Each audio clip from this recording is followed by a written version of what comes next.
You're watching the SEC on ESPN in Game 1 of a crimson-clad weekend at Kimry Family Stadium in Norman. The 11th-ranked Oklahoma Sooners returning from an 8-game road trip only to welcome the sizzling 16th-ranked Alabama Crimson Tide, winners of 8 straight in just the second ever visit for Alabama to Norman on the baseball field, and their first since 2018. Great to be alongside former Sooner Blake Brewster. I am Chad McKee. 8 conference series last weekend, 7 of them were sweeps. Oklahoma was on the wrong side of one down in Austin. Alabama was on the right side of one at home in Tuscaloosa. Where does that leave these two teams? You got an exciting Alabama team riding an 8-game heater, right? And you got an Oklahoma team that was really close in those 2 games, could have gone either way. But, you know, it kind of fell short. They're kind of a team that the dog might be in the corner and come back to bite you. So, tea leaves read, that's going to be exciting Thursday night. Now for the Crimson Tide, of course, a win over your arch rival is always big time. And for Alabama last weekend, they opened it up with a run rule. Opening night, 11-1, lots of offense, obviously. It winds up being the first sweep of Auburn since 2017, and the first time that they have swept Auburn in Tuscaloosa since 2012. Game 2 was a walk-off after the mercy rule in game number 1. You get that big base hit by Bryce Fowler to conclude it, and then defense was the story in game number 3. That sweep was back-to-back conference sweeps after Alabama swept Florida the prior week. Remember, Crimson Tide lost their first 3 games in conference play. They got swept in Lexington. So it's been all sweeps so far for this Alabama team. Now for the Sooners, they won 2 of 3 opening weekend from Texas A&M, then 2 of 3 down at LSU. But last weekend swept, a chance to win both of the final 2 games in Austin. They led going into the 7th inning, but what needs to change? I think the low-hanging fruit is find the strike zone, right? They walked 26 batters in Austin. Either way, they were in position to win both those games, and you hand the ball off to a really good bullpen that's been good for you all year. Long story short, just don't press, flush it, and remain competitive. And have a good start tonight from L.J. Mercurius, and with more on him is the 3rd member of our crew, Carly Murray. For the 2nd time this season, L.J. Mercurius will be the Game 1 starter for Oklahoma. And today he was named to the Golden Spikes Award watch list. He has been the most consistent starter for Skip Johnson's ball club this season, holding a 3.53 ERA with 49 strikeouts to rank in the top 50 in the country. Skip Johnson says his delivery is good. He has got to continue to grow in his routine and get stronger, guys. Skip Johnson really trusts him out on the mound tonight as they're against the top 20 Crimson Tide.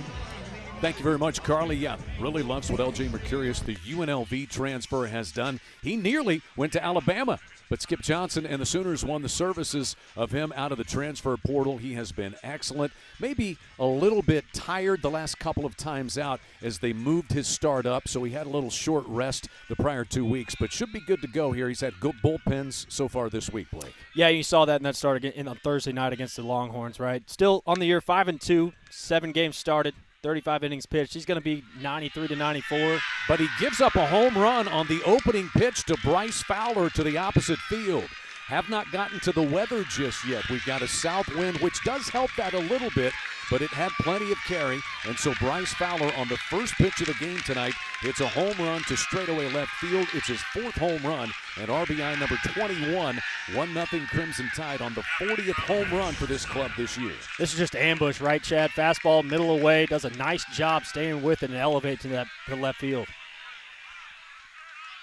Wind is out of the south tonight at about 10 to 15 miles per hour. So if you get it up, you elevate it, it can get out in a hurry. And Justin LeBron knows well how to elevate him and hit him out of the ballpark. What a great season he's already having. 11 home runs, 27 runs driven in for the number 3 MLB draft prospect this week. He's been an excellent player his first 2 seasons. Last year, 18 home runs, as we said already. 11 this year. 2-time SEC All-Defensive teams. Committed a couple of errors, though, this year. And these 2 teams played in Tuscaloosa a season ago. He homered in Game 1 of that series. Just the guy that's been a mainstay in the Alabama lineup for 3 years now. Impressive thing to me, he's 23 stolen bases on the year. He has been thrown out 1 time on the base pass in 3 years, 47 to 48. And he lifts one to right center field. It's the center fielder Jason Walk, cut off by the right fielder Alec Blair. And the freshman grabs out number 1 here in the first inning. The Oklahoma defense, Camden Johnson is at third. Jackson Willits is back playing shortstop tonight. Cal Brandt's the second baseman. Dayton LaChance is around at First base, there you see Camden Johnson at third. In the outfield, you've already seen Blair in right and Walk in center. And Trey Gamble is the left fielder. Brendan Brock is the catcher tonight for L.J. Mercurius. And his first pitch to Brady Neal is over the outer half of the plate for a strike to the senior from Tallahassee, Florida. LSU transfer.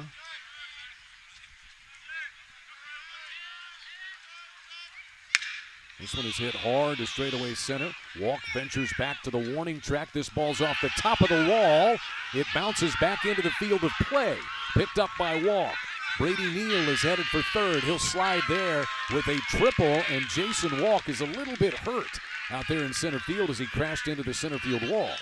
A triple, though, for Neal on a ball that was just inches away from leaving, and now it looks like we got Rob Vaughn, the head coach of the Tide, wanting a review to see if this ball indeed maybe hit the batter's wall behind the lower part of the center field wall, Blake. I think Rob Vaughn's right on it, man. It seems like J-Walk got there in time, and the ball looked like it got above the yellow. Yeah, so there is a separation between the lower wall and the batter's eye wall, and they're going to check on Jason Walk here. You can see right there, there's some space in between those two. If you just look out there, it almost looks like it's just one wall. So what I'm saying is, if the ball hits the top of the first wall right there, it can bounce back and hit the back wall. That would be a home run. It means it goes over the yellow, as you said, Blake. Yeah, we're looking for contact on the batter's eye for sure, and it looks like we got it. We're going to have to see a slow down replay, maybe a pause, but I think he's got a home run here. And for Oklahoma, most importantly, it looks like their center fielder Jason Walk might be okay to stay in this game. So they're looking at it, the centralized SEC review that we have.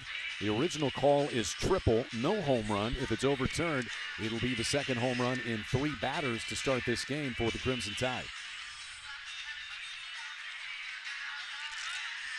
Got to give props to Brady Neal. That was a really good swing on a fastball, middle. Continues to swing a hot bat. Let's take one more look at it. This is Hawkeye. There's a bounce. You see Walk crashes in.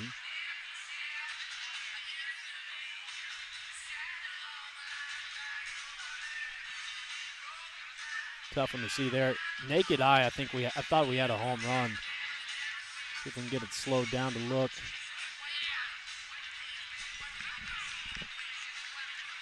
I mean, you almost have to be a physics professor to understand what happens there. Right. But it's challenging to tell.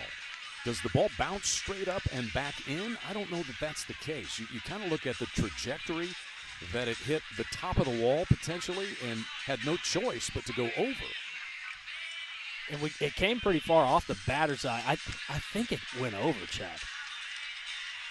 It didn't seem like it went straight up in the air. It would have to go straight up and then come straight down back at the wall. But it seemed like a ricochet off the batter's eye. We have a decision. So the call is safe at third base. It'll be a triple.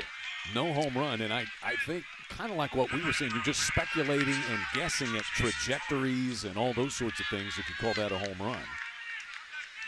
Yeah, you can see there's the light out there, and you can see the shadow kind of reflecting off to kind of give you an idea of how much spatially there is in between those two. I just don't think I think the call on the field stood because we didn't have undisputable evidence to make that a home run. Yeah. But there's not a Hawkeye cam down the line on the center field wall. It's a triple for Brady Neal, and here's Torres.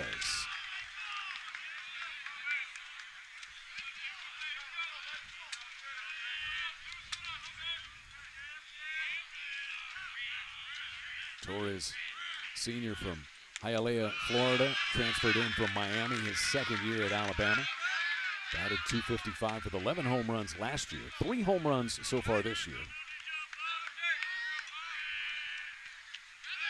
Oklahoma kind of shifted with the shortstop Willits a little more toward third here. And Mercurius misses low and in. So 3-0 now to Jason Torres. Missed the changeup down. He'll go that to any count, any batter, usually to right-handers. Just kind of choked it off there, skipped it up to the plate for a 3-ball count. Yeah, well, it's not really shifted there. There's a strike and a little bat toss there from Torres. William Van Raphorst, the plate umpire, says strike one. Travis Eggert is the first base umpire. Derek Malika, the second base ump. Damian Beal is down at third. Does that earn you any favors with the plate umpire when you discard the bat and get rung up?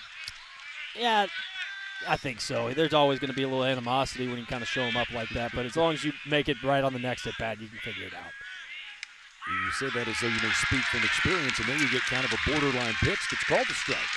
Case in point, sometimes you talk it into existence, just like that. To a full count now on Torres. Bryce Fowler has homered. If you were still at the refrigerator, stocking up for snacks. This one hard hit on the ground. Camden Johnson's got it. That sends Neal scampering back to third. And so L.J. Mercurius, you know, it may not look like a big at bat in the grand scheme of things, but he was 3-0 against the cleanup man and is able to come back and get it. Yeah, it just shows grit, right? You go down just trying to get ahead of guys. Seems like you're getting hit around. The first two guys, Brady Neal, Bryce Fowler, banging stuff off the wall over the fence. You come back and get a ground ball, leave him there at third base. And so now it is the catcher, Johnny Lem, senior from Brisbane, Australia. Rifles this one into center field, and now the runner will cross the plate officially. As Brady Neal trots home from third with the second Crimson Tide run of the night. It is 2-0 Alabama on that base hit by Johnny Lem. Job by Lem there, getting a 2-out hit. Crimson Tide jumping on the fastballs. This is belt high right in the middle. Exactly what you want, doing a good job using the middle of the field, serving it up for the RBI single.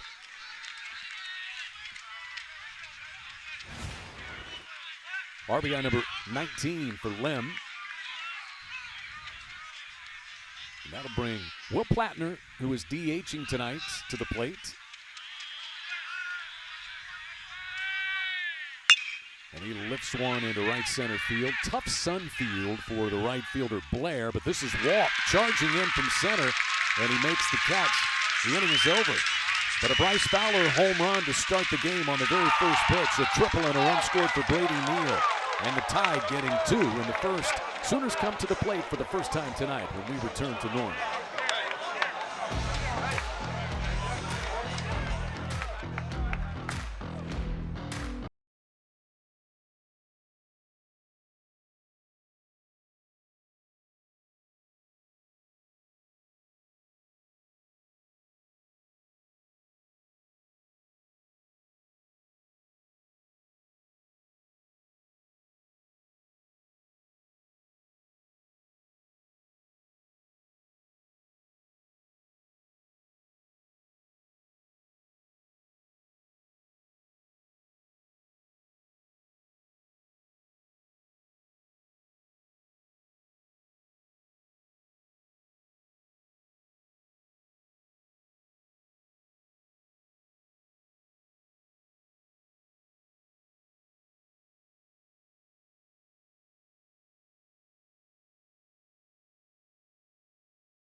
For the Crimson Tide, author of the 9th no-hitter in Alabama Crimson Tide history. When he no-hit Florida back on March the 20th, he was the SEC Pitcher of the Week. Only 2 walks, 13 strikeouts, and he gutted his way, Blake, through 130 pitches with a lot of gas in the tank. I mean, he's still up to 93 late in that game. Just an incredible show of grit to do that since the 1942 Alabama team. Incredible feat. See him on social media running around with his shirt off, hanging out with the fans after it. Really, really cool moment. Surely somebody found the jersey. I mean, that's kind of now a piece of memorabilia in Alabama history. But not the first good appearance for Tyler Fay. He's been good for a couple of years. In fact, he leads the SEC in innings pitched, and opponents are batting just $174 against him for the season. Yeah, the ERA is at 3.80, but the fastball up to 97. I think he'll sit 93, 94. The sliders are really good, kind of a sweeper shape. Change-up, any count, both righties and lefties. So we began the game with a home run on the very first pitch from Bryce Fowler. Let's see how things start here for the Sooners. Trey Gamble leads it off. one of the best at getting on base in the SEC. A .514 on base percentage has him 6th in the conference. And just as you would expect, he's taken the first 2 pitches. You see, Brendan Brock is highlighted. He is Oklahoma's home runs and RBIs leader. He'll bat 3rd. He homered to produce 3 runs in Oklahoma's midweek win up in Tulsa against Oral Roberts just a couple of days ago. 3-0 the count here to Trey Gamble.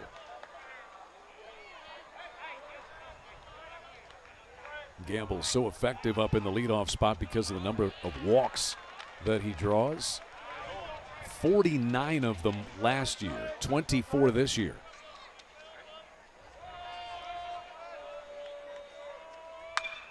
Right back on one hop to Fay.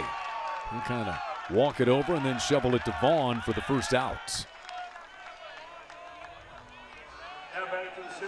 You talk about Tyler Fay, and Rob Vaughn says he and Jason Jackson have been confident of how good his stuff is, and maybe Tyler Fay just needed to believe it. He was solid last year, and they kind of threw him into a start on the weekend just to do it, and he hasn't left since. He's been a centerpiece of the weekend starting rotation. Yeah, 90% of this game is between the ears, right? He's projectable guy. The fastball's got some life to it, kind of low 3/4 slot. Sometimes you just need some confidence. It's tough to get 19, 20-year-old kids to understand that they're meant for great things at times. And it's kind of like the light bulb has come on maybe since that no-hitter. There's a bouncing ball off the glove of the diving shortstop LeBron. And a one-out single here for Camden Johnson, who has been excellent for Skip Johnson as a transfer from Wichita State this year. Just an explosive, athletic player. Yeah, a guy you really like to be in your 2-hole. Guy that can handle the bat, has some pop, 3 home runs on the year, will drive in a run when you need him to, and is just electric on the base paths. Yeah, one of those home runs was an inside-the-park home run in the Gonzaga series for the Sooners. And as you said, electric on the bases. He is 19 of 21 in the stolen base department. And here is Brendan Brock leading the Sooners in home runs and runs batted in. Junior college transfer from Southwest Illinois Community College. Guy that Skip Johnson says he's just ultra athletic. They had an intra-squad the other day, and he's been a regular behind the plate. He's played in right field, DH'd. They had him out in center field in an intra-squad. I mean, that's a valuable piece. Absolutely, and a guy that has just got long levers, right? Just looks the part. How many catchers can go out and play the 8 position? I know that for sure. That's Bryce Harper-ish. Really is. And the approach is good, right? Power to all fields. He's not a really big swing and miss guy. Just gets his knocks on time. Pulls this one toward third. It's a fair ball. Backhanded by Torres. One hop throw, not in time. An infield hit for Brendan Brock. And so the Sooners put 2 men on with 1 out here in the first inning, answering what the Tide was able to do.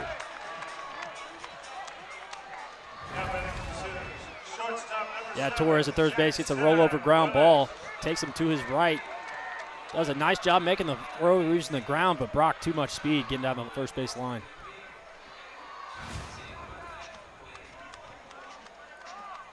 And now we've got a conversation here between the plate umpire William Van Raphorst and Rob Vaughn. They want to challenge that call at first base. So the centralized SEC review marked down there by William Van Raphorst. Alabama losing a challenge in the first inning on a potential home run ball. And we'll see about this one. Hawkeye should give us a good look at this one. Man. This is bang, bang. It is. That is a heater.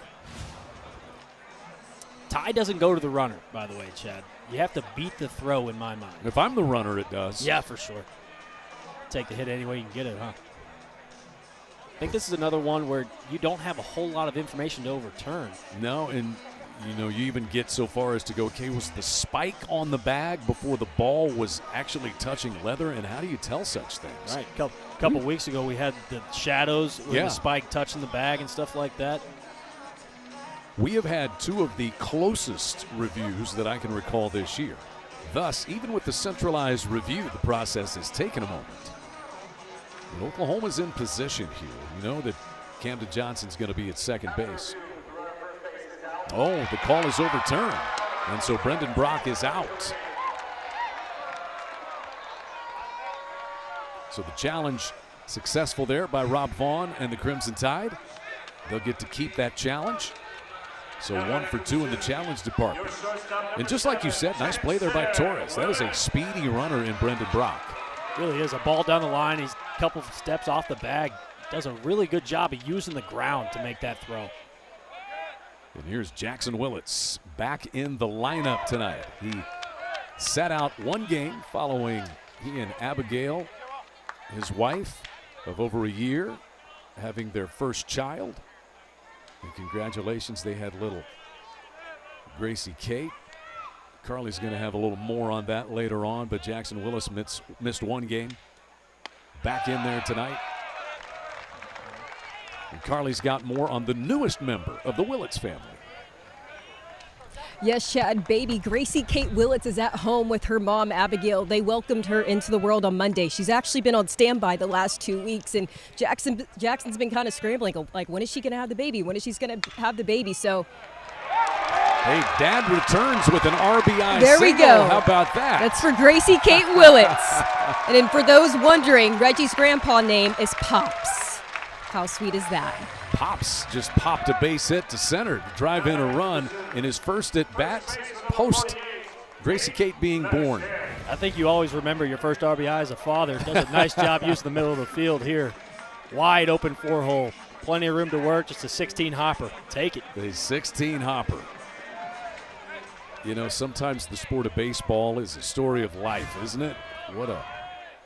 What a fitting return to the lineup for Jackson Willits. But, you know, Skip Johnson said he's been mature since the day he got to Norman. Does a lot of things, you know, taking young teammates and bringing them over for dinner, having conversations with them. Of course, now Reggie, Sooners offensive coordinator, former big leaguer, is a grandpa. It's incredible, man. And you're right. Willits a guy that just comes in the locker room and does the right thing from day one. And he walks in as a freshman. You think he's a senior, just a veteran guy. He looks like a Pops, by the way. Yeah. This one is pulled foul outside of third base. 1-2 on Dayton LeChance. There's Reggie, grandpa. And congratulations to him as well. Orchestrating that Sooner offense over there. LeChance, I think, is a guy that the Sooners need to get going. Not on this at bat. 94-mile-an-hour fastball elevated. LeChance swings through it, and the inning is over. But the Sooners get a run, and it's 2-1 tied, headed to the second.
Welcome back to the broadcast. It's the top of the second. Alabama leads 2-1. At the bottom of the first, Jason Walk was kind of pacing back and forth in the dugout after running into the back wall, and he seemed to be fatiguing a little bit, guys. Luckily, the trainer was able to spray something on his left knee, and he seems to be back out there, ready to go, but just something to keep an eye on as we continue on with this series. All right, thank you, Carly. Yeah, collided with the center field wall. Looked good running down the final out in the bottom of the first inning after he crashed into the wall, but certainly something to keep an eye on. Remember, tomorrow's game has been moved up. It's going to be a 1 o'clock first pitch, originally slated for 6:30, but we're expecting some inclement weather in Norman tomorrow afternoon and evening, so the moving up to 1 o'clock Central Time, first pitch tomorrow.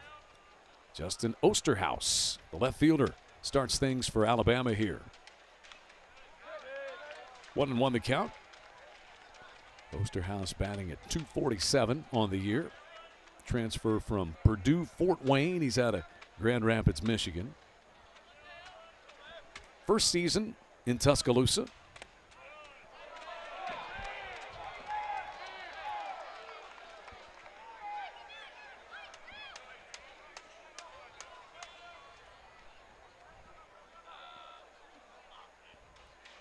And the 2-1 is foul back. LJ Mercurius has a chance to kind of steady himself. Gave up a home run on the very first pitch that he threw. As you're trying to settle into things, find your location, and boom, one leaves the yard. That's got to be very unsettling. Yeah, it's a shock to the system for sure. But credit to the Tide, man. They've come out swinging, getting their pitches, sitting early in the counts. Obviously, a couple of those swings were off first pitches. But got to tip the hat to your offense, right? You come back and cut the lead in half. In the bottom half.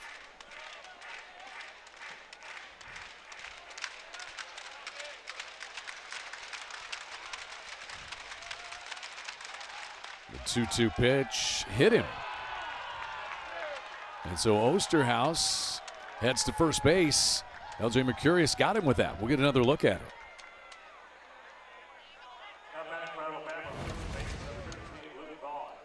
Kind of runs in with a fastball here. Ooh, I don't know. Did that hit him? I don't know that it did. We'll see a good angle right here. Watch the shirt. Yeah, maybe it did. You can see the jersey move. That's where you're happy you're wearing a double X instead of a medium. You take that all day as a hitter, man. Free 90. I don't know. That angle from out there behind the pitcher, it is tough to tell. But I think the close-up shot looked like there was a ripple as the ball came in. Let's look at that one. This one, we'll just say that William Van Rapphorst's eyes are a lot closer than ours. Behind home plate, you get an audible, right? You can hear the difference in it. You get a clear tick and then a glove snap, you know. I think we got that one right. Luke Vaughn, the batter, redshirt sophomore from Cincinnati, has a 25-game on-base streak that was snapped in Alabama's midweek win at Jacksonville State. This one to straightaway center. Walk kind of pivots, jogs back, looked like a cornerback making a turn on a wide receiver there, and puts it away. You can tell he's still not feeling great out there in center field. He's shaking his head, man, like, man, I got a lot of work going on. You can tell I'm hurt. Spray some more of that stuff on my knee. Come on. The Tide testing Jason Walk. One down. Osterhaus back to first, and here's Brennan Holt, the second baseman. Alabama with his 2-1 lead. A home run by Bryce Fowler on the very first pitch. Johnny Lim drove in the second run, and we had a disputed home run from Brady Neal. As this pitch is downstairs, on the move is Osterhaus, and the throw is not in time. So stolen base for Justin Osterhaus. That is his 7th in 8 tries this year. Really good jump by Osterhaus. Gets a high leg kick from Mercurius. Off to the races. Throws a little bit to the left. I think we get that on the bag. There's a different outcome in here. A little bit outside here to Brennan Holt. Look one more time. Yeah, that ball's up the line a little bit. Yeah, clean stolen base. Stays on. I wonder if those sliding mix have grip on them. Boy, that's a good question. We'll get a pair of those as that ball runs in and hits Brennan Holt. So that is the second batter hit by Mercurius.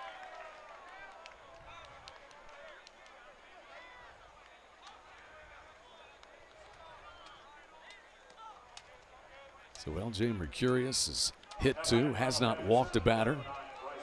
And base traffic here for the Tide, trying to take advantage of it. Back to the top of the order for Fowler, who crashed that home run to straightaway left field to start the game.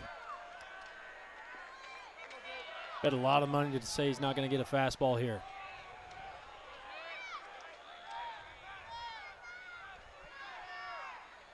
With the home run, he has now reached in 25 straight games. Rob Vaughn said he's one of the most clutch players that he's ever coached. And Skip Johnson's out for a pretty early visit. Maybe he sees something or just trying to settle down L.J. Mercurius, who doesn't necessarily look like the same guy who started the first 4 or 5 games as a Sooner. Yeah, 13 walks in 35 innings. I think it's a release point issue. Just got to settle him down. You're still 1 pitch away. Find a ground ball here. Maybe try to get on the same page with a good pitch that you like, that you're confident in. Get some weak contact. Got knocked around a little bit down in Austin last weekend. Trying to bounce back, so just a quick visit from Skip.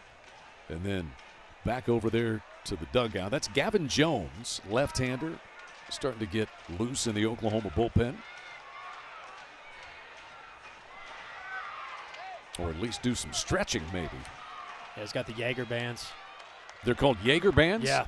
Why are they called Jaeger bands? That's just the brand, I guess. Okay. One of these with the arms around. Yeah. Know? Maybe I need to do some more with the Jaeger bands. This one is driven, turned on, right field and deep. Fowler has hit his second home run of the night. This one is a 3-run blast, and it puts the Tide up 5-1. Turned and burned on that one, drove it well out of here. Osterhaus and Holt score ahead of the second home run in as many innings tonight for Bryce Fowler. He has driven in 4, and his home run count is up to 5. RBI count is now up to 24. Yeah, just feasts on a changeup, left hanging, speeds up the barrel, gets some backspin on it. Great swing. Keeps the front hip back and closed and just drives it. This ball was crushed. Bases are clear, 1 down in the inning. And here is Justin LeBron. LeBron hit a fly ball to the Sooner right fielder Alec Blair, his first time.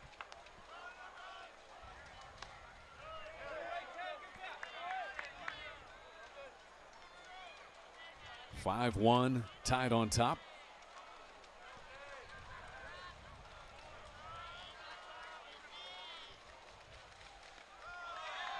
And this pitch is a little bit upstairs.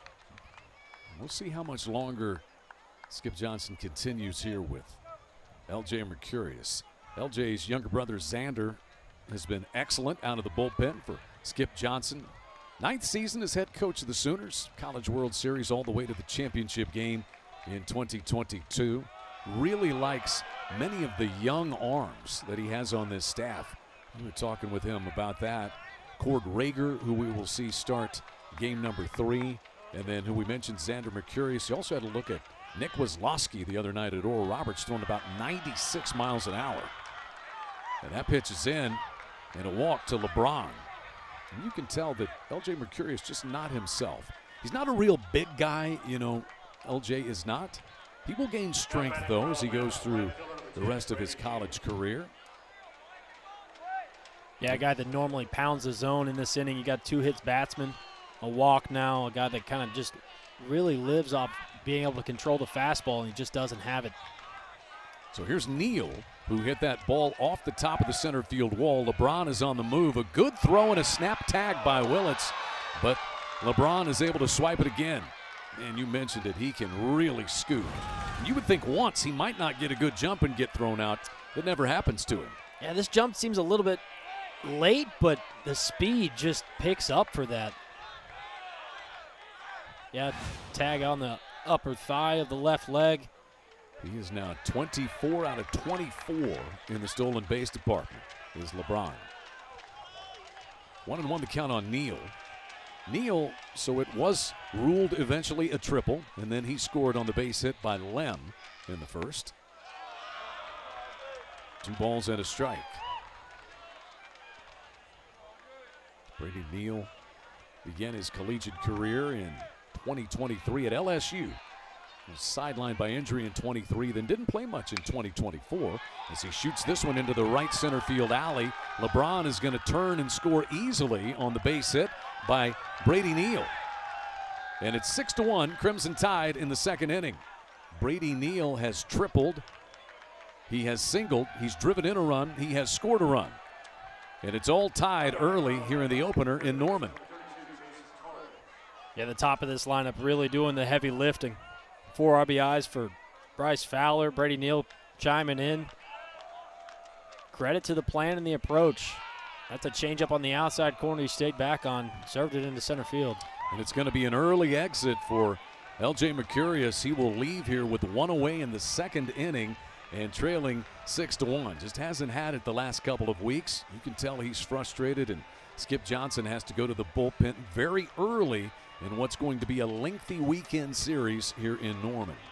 So the call to the pen has been made. We saw Gavin Jones, who was kind of stretching and getting ready out there. We'll see who comes into the game. It will not be Gavin Jones. It looks like it may be Xander Mercurius who enters the fray, and that is who it will be. So the freshman younger brother of L.J. Mercurius will relieve him here in the second inning. We'll step aside, hit the reset button. 6-1, tied on top in the second.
Well, Xander Mercurius is on, relieving his brother LJ, who got hit early and hit hard by the Crimson Tide tonight. He gives up a home run on the very first pitch to Bryce Fowler. Fowler has homered twice and driven in 4 runs already here tonight. And so now it is Xander Mercurius. This is a big role for Skip Johnson and the Sooners in the grand scheme of the weekend, honestly, and how much you have to use your bullpen and are able to shape that through this 3-game set play. Yeah, it's always scary on Friday night when the starter doesn't get as far as you need him to, because now you're looking for a freshman to get some depth out of this game, right? Take some pressure off the bullpen. Jason Torres swats this pitch deep into left center field, back to the warning track, and this one is gone. It is a 2-run home run for Jason Torres. 8-1 Crimson Tide in the second inning in the series opener in Norman. Bama brought the bats to Norman in their first visit here since 2018 as Torres hits the 3rd home run in an inning and a third here on this Thursday night. Jumps on the fastball again. Let's see where it was. It's actually a breaker, just hung. Like that's been the story all night. Alabama doing a nice job of taking advantage of pitches left up in the zone. Great swing by Torres. 2 home runs in the inning, 2 hit batsmen, a walk and a single, and 6 runs across here in the second for the Crimson Tide. Here's Johnny Lim, who delivered an RBI single back in the first inning. He drove in Brady Neal. And a big hack right there. Comes up empty.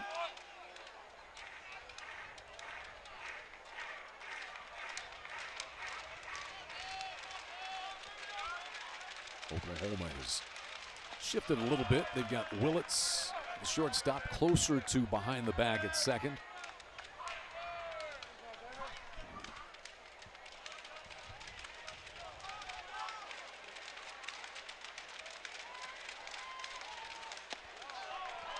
And he just missed away with a 97-mile-an-hour fastball. Man, the arm talent is certainly there for Xander Mercurius. And Blake, he has been in this role, honestly, the last couple of weeks for Oklahoma, and he has helped keep them in their last 2 series on the weekend.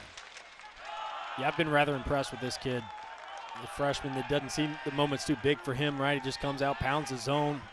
He gets a slider, gets hit really hard for a home run, then he comes back right to the zone, strike one. There's LJ over there after a rough evening as this pitch is fouled off. Xander Mercurius, Oklahoma went to LSU for a Thursday, Friday, Saturday series 2 weeks ago. Now, they lost the opener, and Xander Mercurius pitched 5 innings in that game, so you say, well, what's the big deal? He came out of the bullpen for 5 innings when the Sooners starter Cameron Johnson had struggled in that outing, and he kept Oklahoma at least viable that night. This one beats the shift. It's a base hit by Lem into the left field corner. He's charging into second base as Trey Gamble comes up with it, and that's a double for Lem, who's 2 for 2 tonight with a single and a double.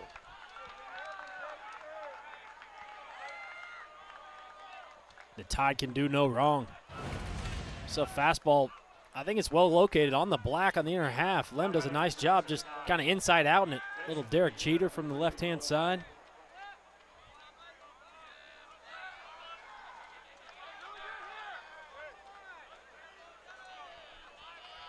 So another man in scoring position for the Tide, and the 9th batter of the inning is Will Plattner. He flied out to Jason Walk in center field his first time. 8 runs on 7 hits. Johnson cuts this one off, looks Lem back to the bag at second, and gets Plattner. 2 down.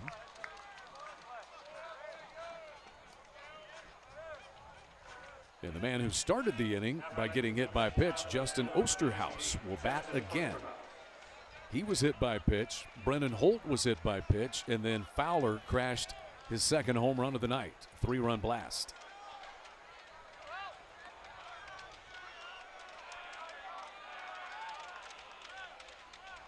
Plattner batting for the 3rd time. He is 0 for 2.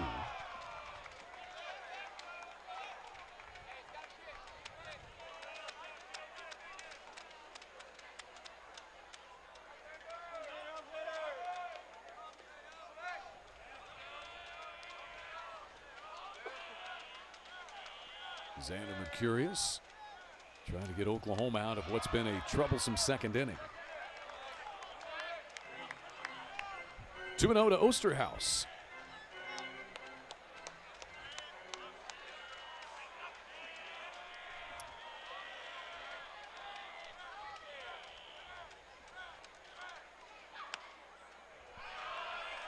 First base is open with 2 gone.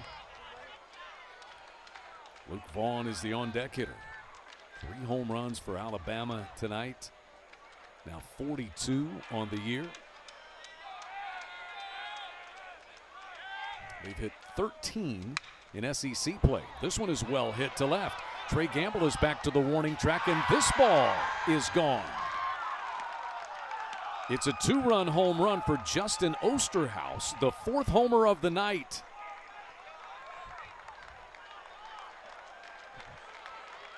Alabama laying the wood to Oklahoma through the first 2 innings. It is 10-1 tied in the second, and that's the 3rd home run this inning. Just an advantage count fastball, middle. Osterhaus does a nice job being quick to it. Gets the front foot down on time, elevates to left. Great swing. Yeah, just clipped it. Here's Luke Vaughn. He flied out to center. And he takes a strike from Xander Mercurius. 8 runs here in the inning.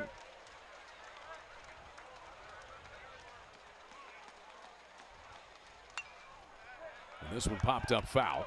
Fowler, Torres, and Osterhaus have homered. For Osterhaus, that is home run number 3. He's now driven in 15 runs on the year.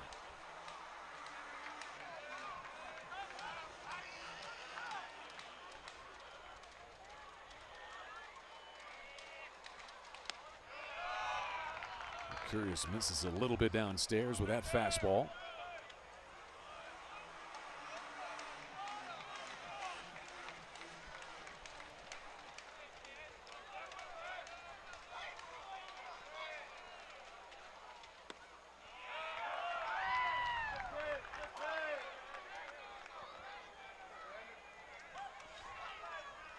Luke Vaughn has hit 5 home runs on the year.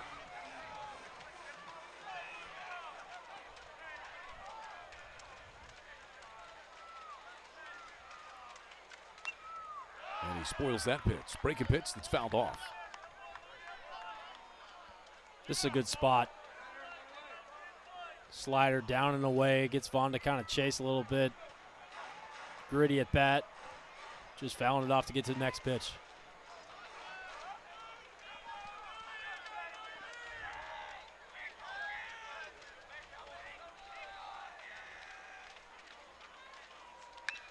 Right back to Mercurius. He'll flip it over to first. And the inning is mercifully over for the Sooners. The Tide clubbing 3 more home runs. 8 runs on 5 hits and a 10-1 lead headed to the bottom of the second.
Number 4, Allie Blair. 10-1 Alabama on top in this series opener, and we're in the bottom of the second inning. 4 home runs by the Crimson Tide, including 2 by Bryce Fowler, who has driven in 4 runs already tonight. 10 runs on 8 hits. And very comfortable is Tyler Fay out there. He gave up an RBI base hit in the bottom of the first inning as Oklahoma chipped away at the lead, but then a big 8 spot put up by the Crimson Tide in the second. Alec Blair, Nolan Stevens, and Kyle Branch to stand in. Blair pulls this one to first, and Luke Vaughn will take care of it for the first out. Yeah, as a starting pitcher, you got to just take a breath of fresh air when you get an 8 spot put up early in the game. You just come out, throw strikes, pound the zone, try to get outs on time. You see the pitch communication interface there. Fay getting the call, looks down to see what it is. Nolan Stevens DHing for Oklahoma here tonight. Transfer from Mississippi State. His brother Grant is the OU pitching development coach, former Oklahoma pitcher himself. 0-1 pitch from Fay.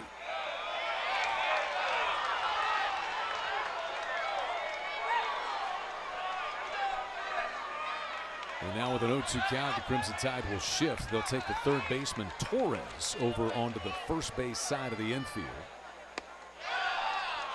And Fay thought he had strike 3.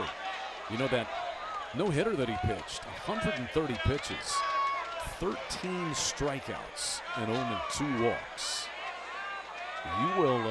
You'll accumulate some pitches when you strike out 13. And there's a strikeout looking of Nolan Stevens. Strikeout number 2 tonight for Tyler Fay. Now batting for the Sooners. Second Yeah, he had his A baseman, stuff a couple weeks ago. Seems like he's got it back tonight. 2 quick outs here in the second inning and just spotting up everything. Trying to get the backdoor curveball pitch before this. We'll see that fastball frozen on the inner half.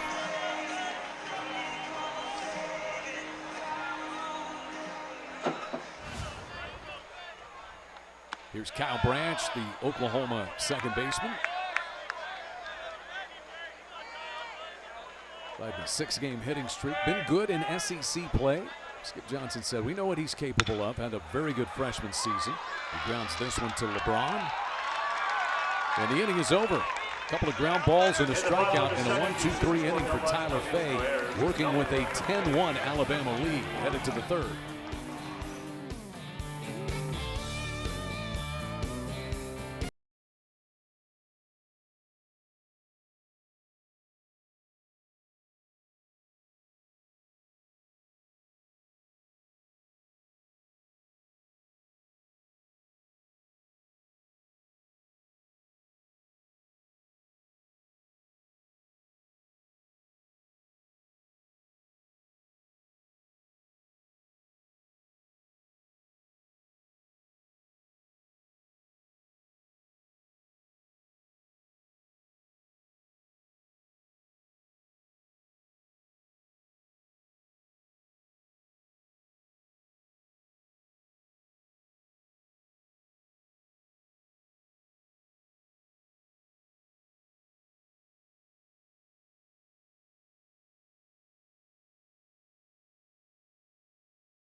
Ten runs on 8 hits for the Crimson Tide. 4 home runs already. 1 run on 2 hits for the Sooners. And back out to the mound goes Xander Mercurius. He came on to relieve his brother LJ Mercurius in the second inning with 1 out. Gave up a couple of home runs, but got out of it. First pitch swinging and a ground ball off the bat of Brennan Holt. He is retired to start the third. First pitch swinging there. I believe it's been a first pitch swing to each Alabama hitter to start all 3 innings so far tonight. Kind of came by in a blink, right? You close your eyes, you're down 10-1. Done a nice job just attacking balls over the middle of the plate. Pitches left up, they're taking advantage. Here's Bryce Fowler, 2 home runs. Solo shot and a 3-run blast. And a fastball that just misses outside. This being Easter weekend. Many SEC series around the league begin on Thursday night. This is one of 6 that will play tonight. You've also got Ole Miss at Florida. Arkansas is at Auburn. Another top 20 battle like this one is. And then 2 top 5 teams squaring off in Starkville. 5th-ranked Georgia at number 4 Mississippi State. Georgia with 87 home runs. And Mississippi State leading the SEC with a .336 team batting average. There's a strikeout of Fowler, so he's retired for the first time after hitting 2 home runs. That gets him with the fastball up right there. It's a really good sequence by Xander Mercurius. 95 at the letters. Gets Fowler out for the first time tonight.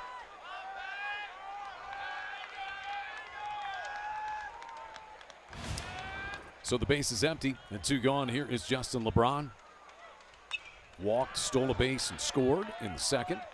He's also flied to right field. Just to finish up with the rest of the SEC, you got 2nd-ranked Texas at South Carolina tonight. Vanderbilt opens a series in College Station against the 20th-ranked Aggies tonight. The 0-1 is upstairs here to LeBron. And then the 2 other series, LSU at Tennessee and Missouri at number 24 Kentucky, will both get started tomorrow.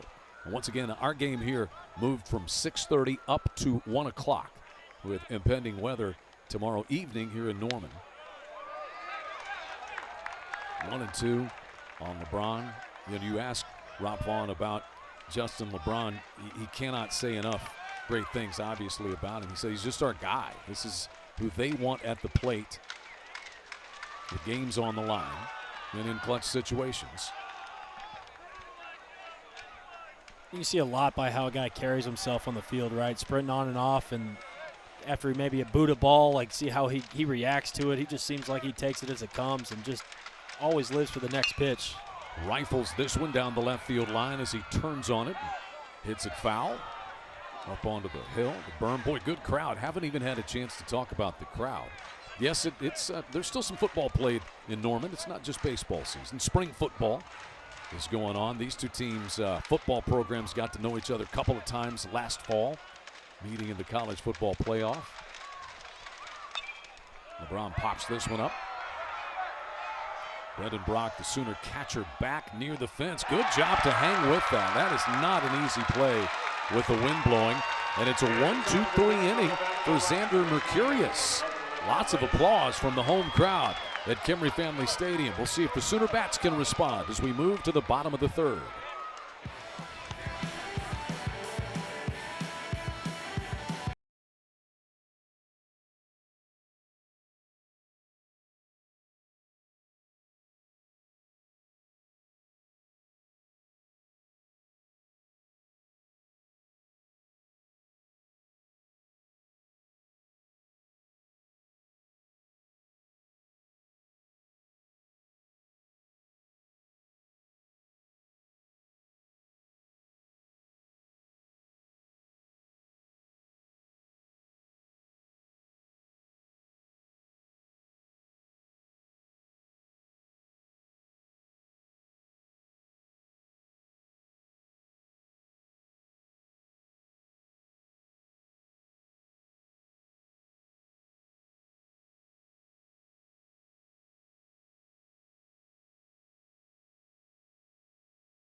ESPN app has all of ESPN all in one place. Visit activate.espn.com to see if you have ESPN Unlimited as part of your TV package for no additional cost. It's all of ESPN all in one place.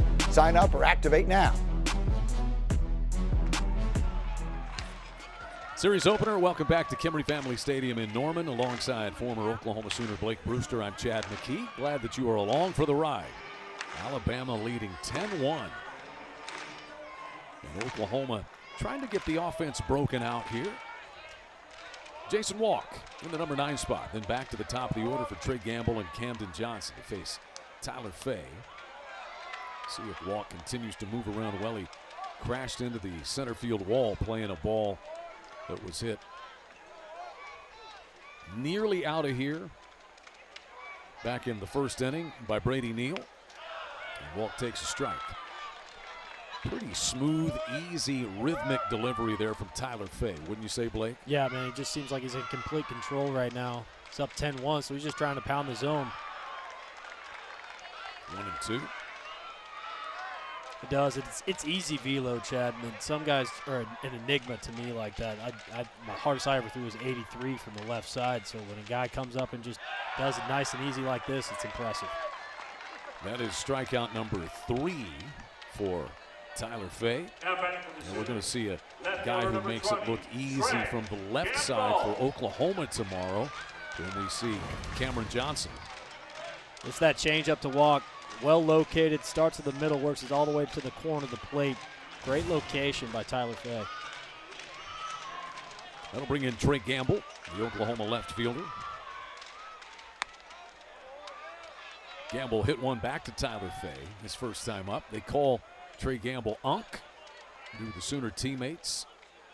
Veteran guy. Salt Lake Community College, comes from a baseball playing family. He's got 2 brothers who played out at BYU, Cole and Tate. Older brother Cade also was a player at Salt Lake Community College where Trey Gamble played. So 4 of them Can you imagine trying to get everybody to their Little League games as parents with 4 boys playing at generally the same time? My mind went to the wiffle ball games in the backyard. Oh. Man, that'd be good. This one rolled to the second baseman, Holt, and he takes care of Gamble for the second out. What kind of a car are we going with that many guys and that much gear? Dude, that's got to be the Toyota Sienna for sure. Wow, you went with the exact brand. You knew it, too, as though you may speak from experience. You got the captain's chair that the passenger seat turns all the way around. Got the Yeah. ice chest in there. Come on, man. So you would be a minivan driving baseball dad. Absolutely. Good on you, Blake Brewster. Good on you. Give me 9 of them. Here's Camden Johnson. Swings through that first pitch.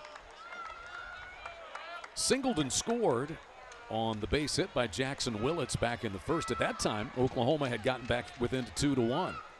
But then Alabama with an 8 spot in the second. That's a line smash hit right to Holt for the final out. And it's back-to-back 1-2-3 innings for Tyler Fay. His team has him a 10-1 lead headed to the 4th here in Norman.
Just a beautiful evening here at Kimry Family Stadium in Norman. The pictures say everything on how nice the night is, and it's been particularly nice if you're a fan of the Crimson Tide. 4 home runs for this man's team tonight.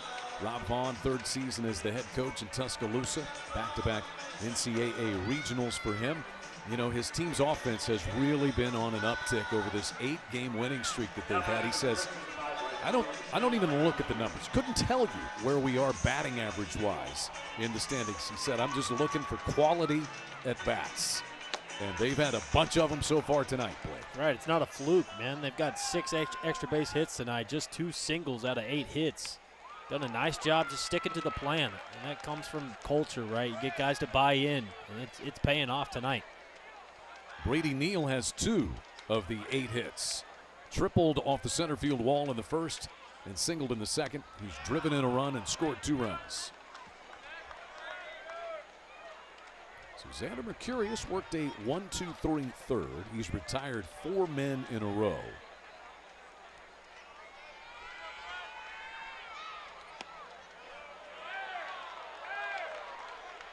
And that outside strike has not been called very much tonight, if at all. Pitchers having to adjust.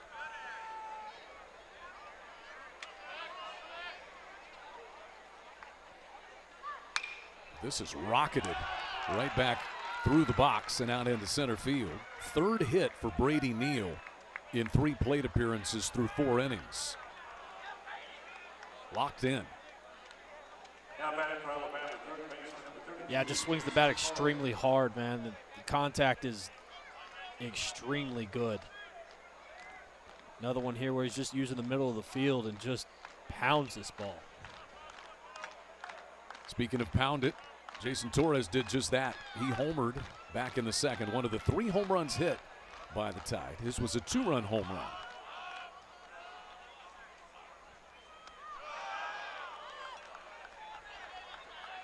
The home run was the first batter that Xander Mercurius faced after he entered, replacing his brother, LJ.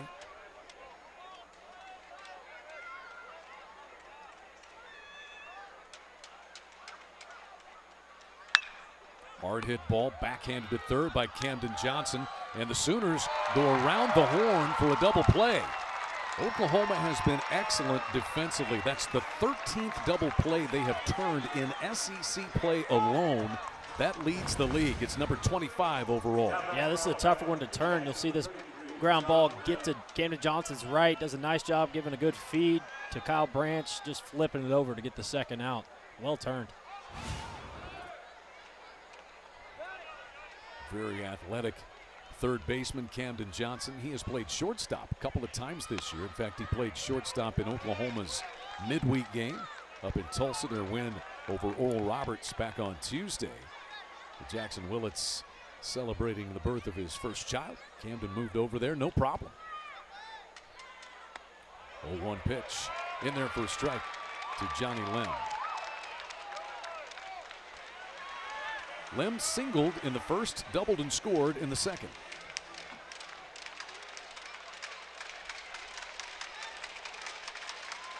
Got him swinging. So Xander Mercurius has found it now.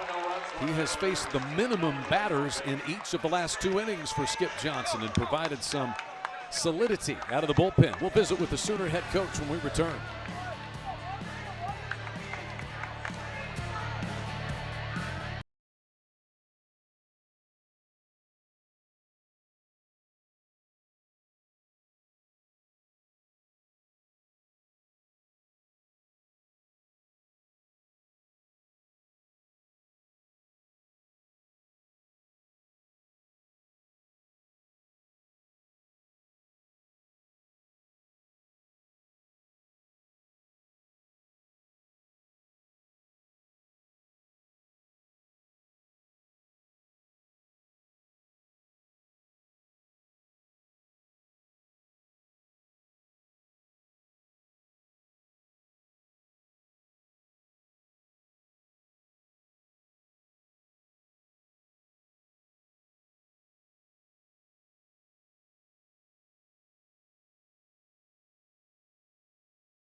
Their Sooner head coach Skip Johnson out having a little conversation with William Van Raphorst, the plate umpire, and now headed back. His team trying to rally, down 10-1. Alabama getting 8 runs there in the top of the second inning to pull away and separate this game a little bit. Sooners facing one of the best arms in the SEC and, in fact, in the country so far this year, and Tyler Fay, who has retired the side in each of the last 2 innings. 10 runs, 9 hits, no errors for the Tide. Sooners a run on 2 hits, an RBI single by Jackson Willits in the first. It'll be the heart of the Oklahoma lineup here. Brendan Brock, Jackson Willits, and Dayton LaChance. And Sooner head coach Skip Johnson joining us here for just a couple of moments. And the role of Xander Mercurius, he's been super important for you, in particular in SEC play. What's important over the next couple of innings for him here? Throw all zeros up there and let's start hitting. What's the approach at the plate to get when you're down 9 right here? Are you trying to extend at bats? No, get good pitches to hit. You know, I mean, you got to square the pitches that they're throwing it in the middle of the plate, and you got to take your strikes. I mean, they did a really good job with LJ. And he got some balls, hit 2 guys in leverage counts, and that's what happens. All right, Skip, we appreciate it. We'll let you get back to Thanks. it. Sooner head coach Skip Johnson joining us there. Team time to rally, separating balls from strikes. And, you know, with Skip, and always is his approach, it's those simple things. Separate balls from strikes and throw strikes. You can't get any simpler than that. And trying to separate balls from strikes there, but Brendan Brock gets rung up on a called strike 3.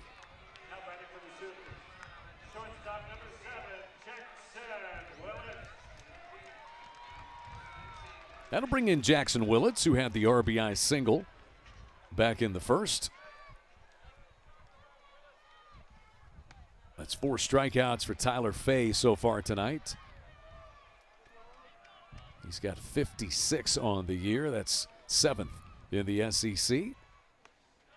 Jackson Willits taking a strike there. Younger brother Eli, the #1 overall pick in the 2025 MLB draft. The 0-2 is outside. Got to watch him a little bit when he would come up and take a little batting practice before games, and you're just watching this raw, incredible talent that he has. You could see why he was the #1 pick. Yeah, I got to see him when he was 16 and just separates himself, right? I mean, and that's the Willits family. That's a baseball family. And there's Jackson, who came through with the RBI base hit. There's his wife Abigail and Gracie Kate, who is just now 3 days old, out here taking in the ball game. Her first one. There they were, born on Monday. And Dad came through with the RBI base hit in his first at bat since she was born. He hits this one off Faye's glove, but Faye locates it and then just kind of shovel passes that one over to the first baseman. These two teams know about shovel passes. The football programs certainly do, and Faye able to toss that one to Luke Vaughn. 2 gone. Good job by Faye staying with that ball. Tips off your glove. You got no idea where it's at. Kind of like a catcher on a foul tip right in front of you. Good job getting the second out of this inning. LaChance fouls this one back. 95-mile-per-hour fastball by Faye. Oklahoma hoping that the power comes for big Dayton LaChance. Hasn't hit a home run this year out of Sherbrooke, Quebec, Canada. McLennan Community College, where he played for Skip Johnson's son Tyler there. Tyler's now on Dan Hefner's staff at Dallas Baptist. In fact, they visited Norman for a midweek game earlier this year. Johnson versus Johnson. And Skip said, hey, when we're between the lines, he knows it's different. And then you hug one another after the game. You say, good game, but he is super proud of Tyler to be on that staff. Junior college coaches getting a chance at the Division I level, and that was the case for Skip, certainly.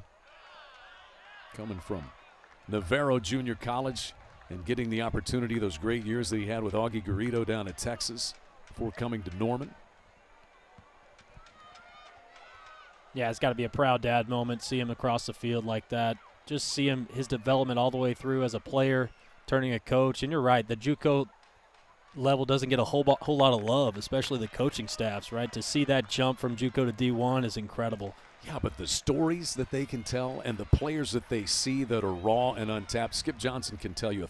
He was telling some before the game about Brian Cole, a player who was just an amazing talent who unfortunately passed away after he got drafted by the Mets. High fly ball to left that is caught by Osterhaus, and it's another 1-2-3 inning for Tyler Faye, his third straight.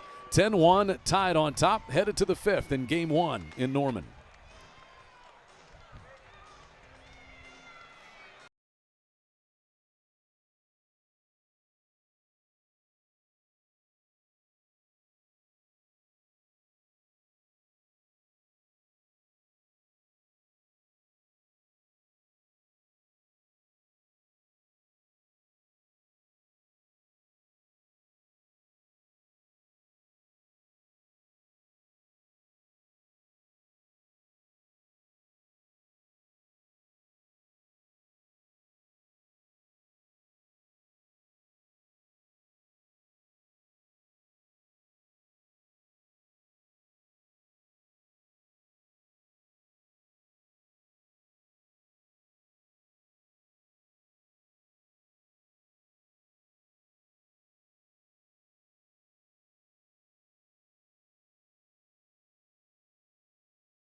Youngsters enjoying the night, just a beautiful evening. Hopefully they don't have school in the morning. I don't know. It's a Thursday night. you kind of let them stay up a little later because you're at the ballpark. It's not spring break anymore. But, I mean, they are running all over the place here at Kimmy Family Stadium. When I was a kid, they made me go to school on Saturdays, man. Maybe I was just getting in trouble or something. I don't know. That was only for those who need a little corrective behavior on the weekends, Blake. Did you go to school in the summertime? Because I did too. No, one time. Driver's education. Oh, okay. Driver's education, that was it. Although they invited me numerous times. Will Plattner leads things off. Plattner, one of those guys that a team has to have. We were talking about junior college coaches and Skip Johnson's experience there. And Rob Vaughn did not play junior college baseball, but he said a lot of the coaches who brought him up were JUCO guys. He said, I can certainly appreciate Skip and the mentality that JUCO baseball brings with it. And Will Plattner is one of those type of guys. Didn't play at a junior college. He was at Ole Miss and then transferred to Alabama, but had to walk on. And, you know, that's not necessarily easy. Didn't play in 2024. As the 1-2 pitch is powdered past him. 94 on that fastball. And Plattner is out for the third time tonight. Xander Mercurius, I wouldn't say he didn't have it figured out when he first came in, but it's not necessarily easy to come in the middle of this. And he has looked good after the first couple of hitters he faced. Yeah, this is the pitch he's been doing it on, too. Got Bryce Fowler on this one. The fastball elevated at the letters. Kind of got a riding action. Looks like it's rising a little bit. Here's Justin Osterhaus. He homered his second time up. That was in that second inning when Alabama hit 3 home runs. Fowler, Torres, and Osterhaus all homering. That was after Fowler homered on the first pitch of the game as well.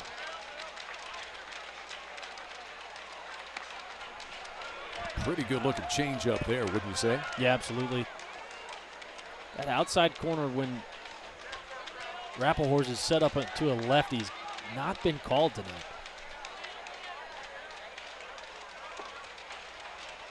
One is fouled back. What's the secret to throwing a good changeup? You know, there are those who, even really good pitchers, never fully master the changeup. But if you can get a lot of people out with it. A couple different things. People like to mess with the grip. You got to find one that's comfortable to you. Just finding ways to make that baseball feel comfortable with your hands. You only got 3 fingers on it. It's different than a fastball. And then just throwing it like a fastball as hard as you can. It's hard to teach movement, though, Chad. Mm-hmm. That's that arm side run that everybody wants out of it. If I had to tell somebody, go play catch with it. You know, play long toss with it. That's something that always worked for me, just being able to try to feel things from a long perspective and then work it into that 60-foot, 6 inches range. 1-2 pitches downstairs to Justin Osterhaus.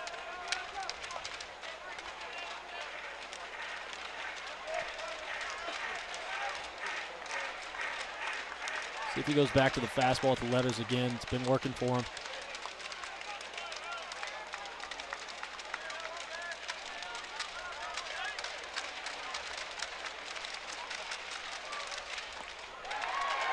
Instead, he turns one over on him and strikes out Osterhaus. Back-to-back strikeouts. In fact, it's 3 straight strikeouts going back to the final out of the 4th inning. You're absolutely right. Pulls the string, really well located. This is the adjustment that I think Xander's made. That changeup's not left up. He's not just trying to change speeds over the middle of the plate. He's getting that thing down. Unhittable.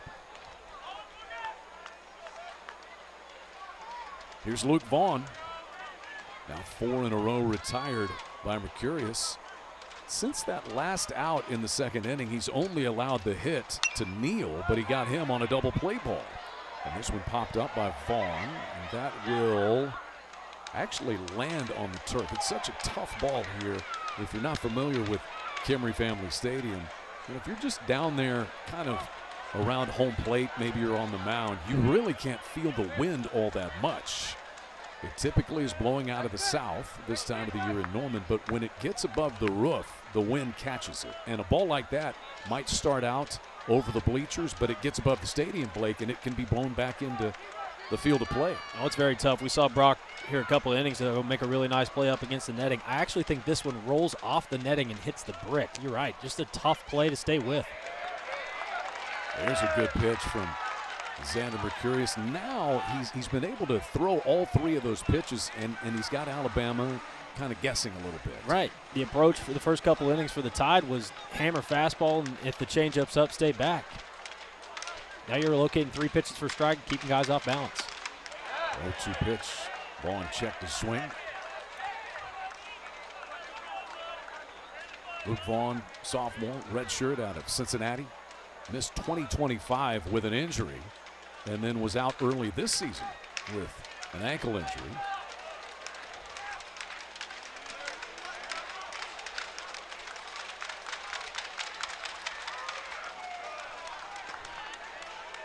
2-2 now.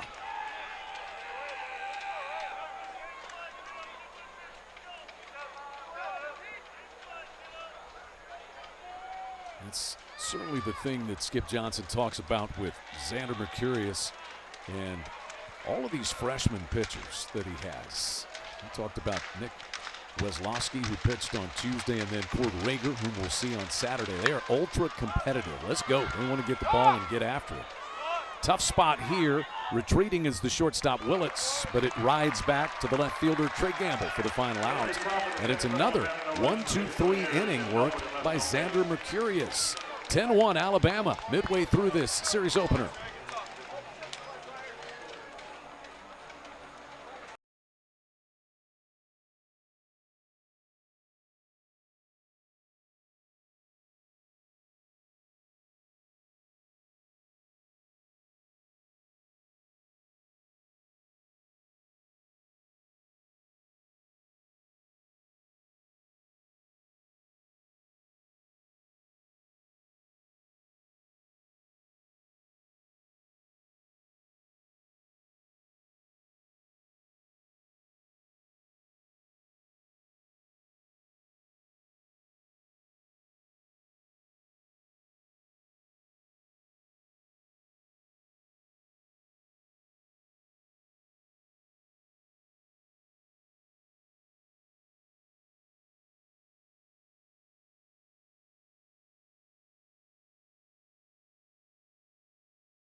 Crimson Tide on top, 10-1, bottom of the 5th inning in this series opener at Kimry Family Stadium in Norman. Chad McKee and Blake Brewster, joined by Rob Vaughn, the head coach of the Crimson Tide. A couple of home runs up there in that top spot tonight for Bryce Fowler. What makes him such a catalyst and such a competitive part of your lineup?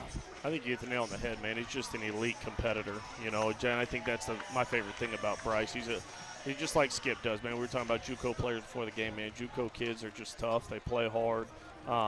You know, and he's just gotten better and better. He had a good year for us last year. But, man, when Bryce is going right now, the rest of the team goes with him. So he's been outstanding so far. So big night for him thus far, but we still got a lot of baseball left. Up 9 runs in this game. How's this make it easy on Tyler Fay? 4 innings pitched, 2 hits, and 1 earned run. Yeah, you know, I think it's obviously more comfortable pitching with the lead. It's a little bit easier to attack, but at the same time, you know, especially thought his most impressive inning was bottom 2. You know, I mean, we score 8. He sits over here for 30 minutes and hit around, which every pitcher loves, but you also got to get back in there because that's a big inning to go back up and get some zeros for us right there. And I think the beauty of it, man, is like you look up in the first and they got a couple knocks off them, but they're all on the ground, and that's what sinker guys are going to give up, some hits on the ground, but he was able to minimize and do a good job holding him at 1, and he's been efficient with his pitch count, so we need him to lock in and continue going, man. But his stuff's been really good. He's mixing pitches, throwing a boatload of strikes, been efficient, so we need another efficient inning out of him here. All right, Coach, we appreciate it. Thanks so much. Yeah, thank you guys. Roll Tide. That is Rob Vaughn, the head coach of the Tide. They have rolled so far, 10-1 advantage. And this is the freshman Alec Blair for Oklahoma. It's Blair, Stevens, and then Kyle Branch to face Tyler Fay here. Alec Blair, super talented player, two-sport athlete. Started on the basketball court with Porter Moser's team as well. Played a game coming in as a two-sport player, and then just decided he wanted to focus on the baseball side of it. In fact, Porter Moser's Oklahoma basketball team is still alive in the college basketball crown. the other postseason event that's going on. They beat Colorado last night in overtime out in Las Vegas, and they're going to play on Saturday at 12:30 against Baylor in the semifinals of that event. But Alec Blair, that's indicative of the type of athlete that he is as he goes after that high fastball, comes up empty. One away here in the 5th inning. Fay doing a nice job, just pounding the zone. Runs that sinker up at the letters. Gets a swing and miss from Alec Blair. Just kind of piggybacks off what Rob Vaughn was talking about. Guy that just pounds the zone and just being competitive, even though you're up 9 runs. 5 strikeouts, no walks. A run and a couple of hits surrendered by Tyler Fay as he goes to work against Nolan Stevens, who he struck out looking back in the 2nd.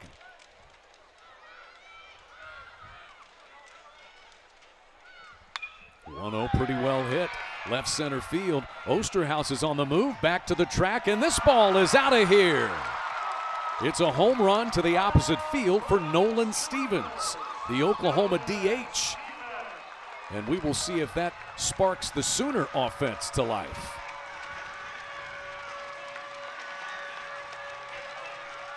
Third home run up on the year for Stevens. Makes an adjustment on this sinking fastball, running away. Stays in the middle of the field. Let's watch the load on time, on top.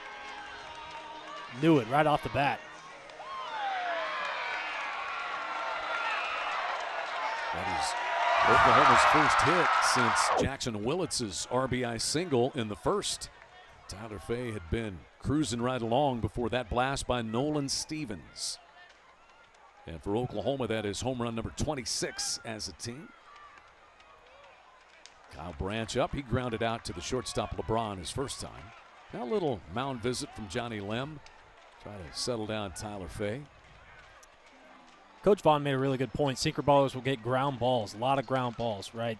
Let's talk about the flip side of that, and I think Nolan Stevens did a good job of that. When you're facing a sinker baller, you got to imagine trying to hit under that baseball, right? If a 4-seam fastball stays straight, the sinker ball is going to kind of run away from you. So you got to try to see the bottom of the baseball to square it up. Did a nice job right there.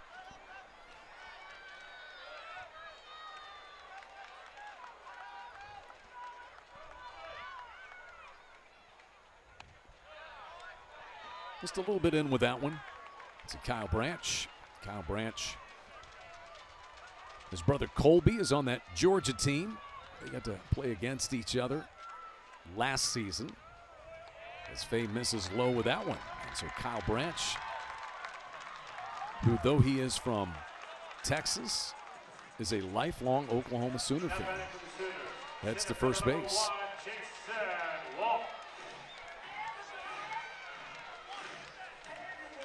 Oklahoma's offense showing some life here in the 5th. The home run by Stevens. Walk to Branch, and we'll see what Jason Walk can do. Showing Button taking that one down and in. You see anything different here from Fay that he's missing with some pitches fairly well out of the zone? I think a little bit shell-shocked by the home run. Left one up and got ran into. Just trying to be a little bit too perfect. Get back to who you are. Weak contact, pound the zone. 1-1 to Jason Walk. Looks to be faring okay since crashing into the center field wall back in the 1st inning. Struck out his first time. Sends this one into left center field, kind of tailing toward left. Flagged down by the center fielder, Bryce Fowler. 2 gone.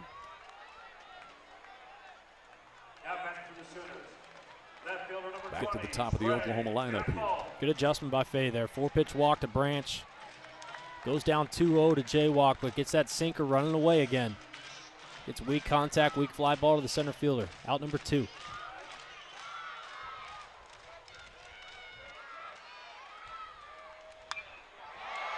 Gamble unloads right center field. This ball is gone.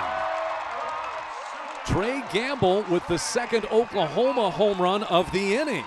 It's a 2-run blast as the Sooners scratch back into this one in the series opener in Norman. 5th homer on the year, 21 RBIs for Gamble. Let's look where this location is. Up. Sinker balls need to be down. Gamble making them pay for it. Now back to the Sooners, Nolan Stevens a home run to left center. Trey Gamble to right center. As Oklahoma goes deep twice. And a nice souvenir out there for the fans who have come down to sit outside the right center field fence. New look here at Kimry Family Stadium. It used to be a solid wall all the way around.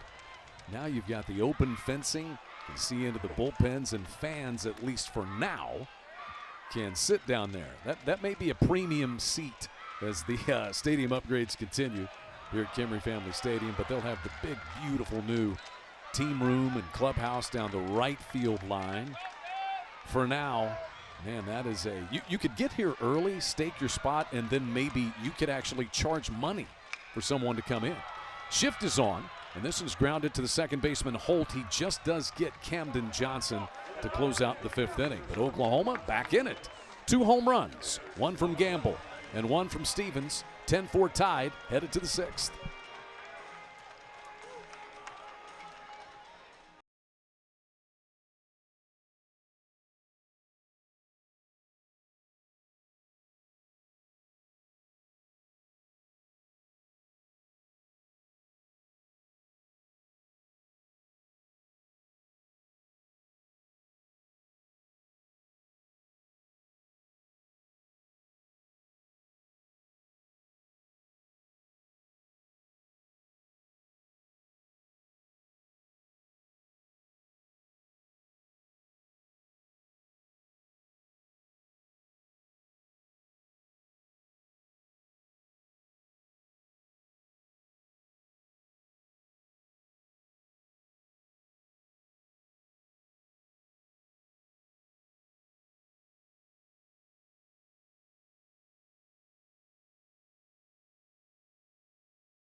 Uh-oh, things are getting rowdy here. It's a party.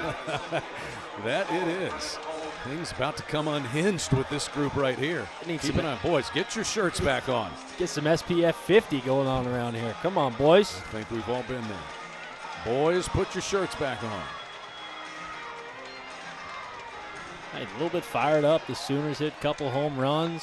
Getting the home crowd back into it. 6-run game now. 6 home runs in this game. 4 by the Tide, 2 by the Sooners. Xander Mercurius has steadied things, although he gave up a couple of home runs in relief. But that's tough. You get thrust into the middle of the mix against a red-hot team. As he delivers this pitch. Where was that one, Blake? I missed that one. I think it caught plate. Yeah, I think Xander Mercurius thought it did also. This completely changes things, right? You got a 6-run game now. If I'm Xander, I'm just trying to get as much length as I can, just trying to get quick outs, save my bullpen. By the way, what have you thought of the new MLB pitch challenges that are available? I love it, man. It keeps guys accountable, right? And you got to use a little bit of strategy with it. A lot of guys are using them early, and they don't have them late, and it turns out to be important. But it's going to be interesting to see how, managers try to hold up like, hey, look, first 4 or 5 innings, we're not challenging, okay? We're going to wait till later innings. And, a lot of those guys will use the challenge on a 0-0 count, right? Like, how does that help you? If it's a ball, like you're up 1-0. If it's a strike, you're only down 0-1. That ball comes in and hits Brennan Holt. So the 2-2 pitch is a hit-by pitch, and that's the 3rd Crimson Tide hitter that has been hit by pitch tonight. Leadoff man is aboard. Mercurius had been going along well for Skip Johnson. Worked a 1-2-3 fifth, faced the minimum in the 4th, and had a 1-2-3 third as well. So last 3 innings, he had faced 9 batters. Got a double play ball there in the 4th that helped with that. But now deals with the base runner. And the top of the lineup, Fowler, who's homered twice. And he was trying to make it a 3rd home run with that swing. I don't blame him. When you're hot, right? This guy's approach is really good. It's been impressive. Stays in his legs. Fun guy to watch. Goes after a 92-mile-an-hour fastball. Keep an eye on that velo, Chad. It's dropped down to 92. He's up to 97 in his first couple innings. That pitch count getting up to 62 now.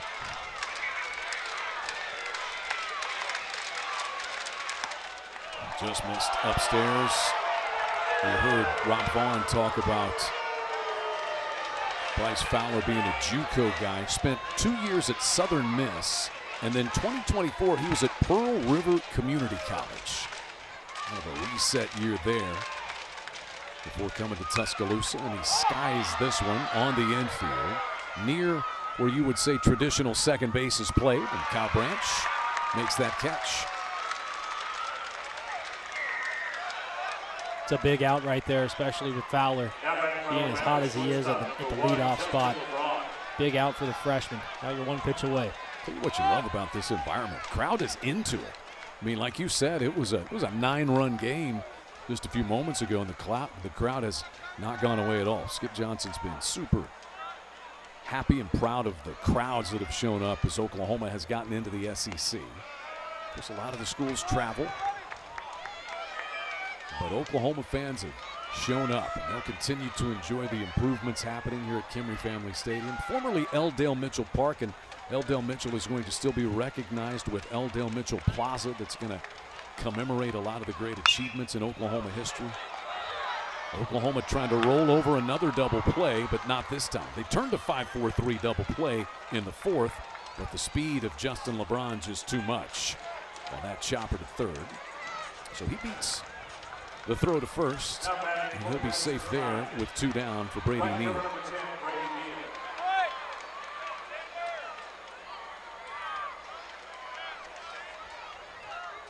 You can just tell, looking at LeBron, he's not happy.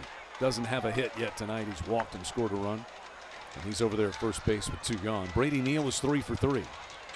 A triple back in the first, disputed, challenged, but eventually called a triple. Looked like it might have been a home run to center field. Singled in the second, singled in the fourth.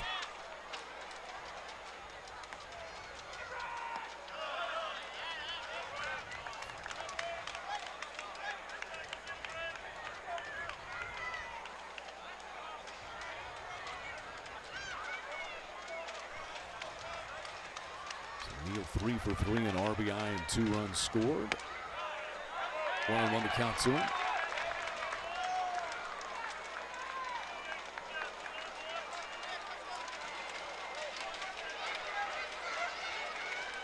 Oklahoma's second baseman Kyle Branch is almost out in shallow right field. There's a throw over. LeBron stole his 24th base of the year on 24 tries.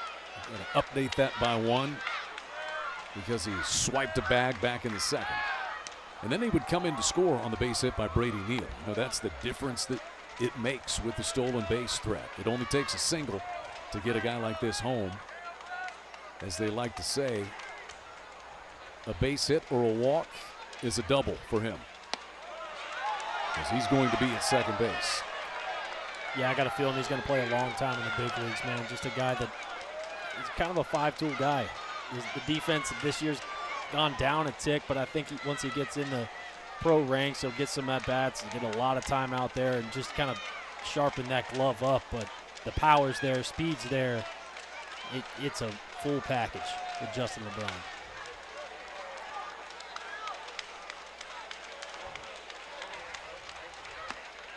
Not going. That pitch. Crowd is really after the plate umpire, William Van Rappels.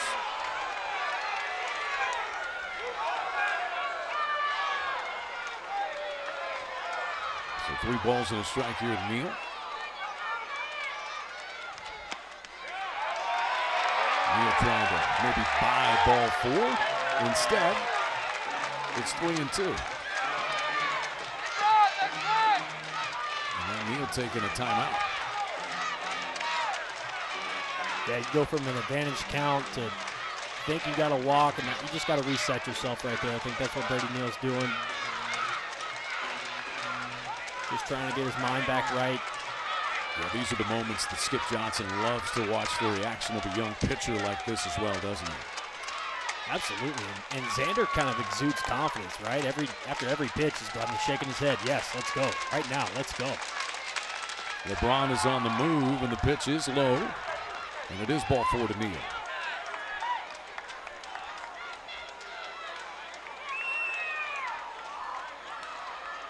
So hit batsman and a walk in the inning, producing a pair of base runners for the Crimson Tide.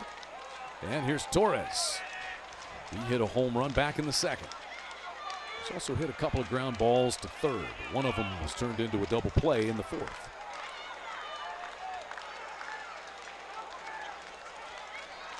And the 2-run home run he hit was on a hanging slider. A nice job of getting the barrel to it, just letting it eat. See the Oklahoma catcher Brendan Brock come out and signal the defense. Sooners have used Brock a little more often as the catcher since conference play started. He and Dayton LaChance were splitting more time a little earlier. But LaChance playing at first base. Skip Johnson's been real excited about the way that they each have received this pitching staff. You see some activity in the Oklahoma bullpen. Believe hidden behind the pole out there is Trent Collier. And it is. There's potential of a lefty coming out of the bullpen. But Xander Mercurius for now. 2 aboard and 2 out.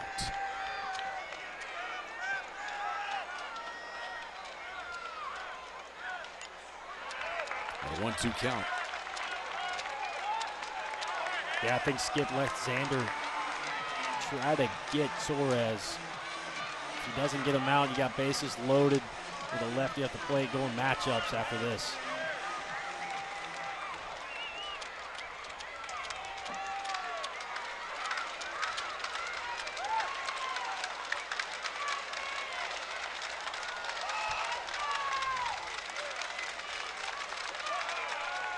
Mercurius going to throw out behind LeBron at second base.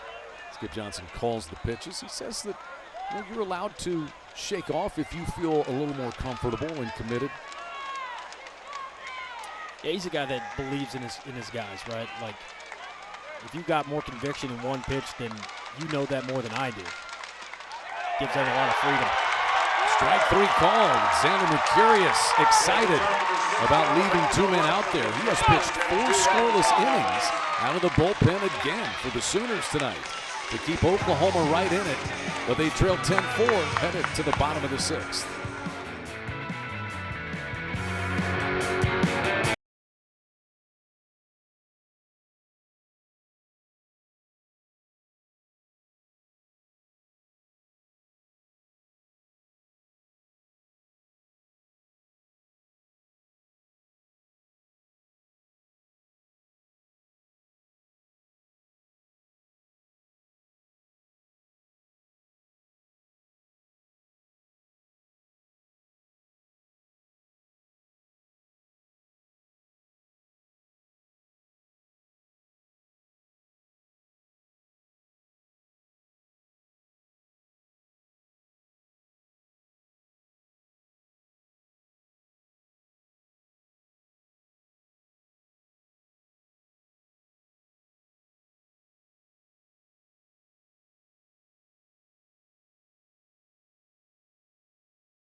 It is the series opener between the Sooners and the Crimson Tide. Welcome back to Kimry Family Stadium. 10 runs, 9 hits, no errors for the Tide. 4 runs, 4 hits, And also no errors for the Sooners. Alabama got off to a great start, top of the first inning. Very first pitch of the game, in fact. Bryce Fowler hit it out. The Tide would get 2 runs in the first. They would hit 3 more home runs in the second and lead this game 10-1. Fowler, 2 home runs. He's driven in 4. The Sooners have gotten good relief work from Xander Mercurius. He has pitched 4 scoreless innings. And the Oklahoma offense starting to come to life. They hit 2 home runs in the 5th. 1 from Nolan Stevens, 1 from Trey Gamble. And here's Brendan Brock, the leading home run hitter on this Sooner squad.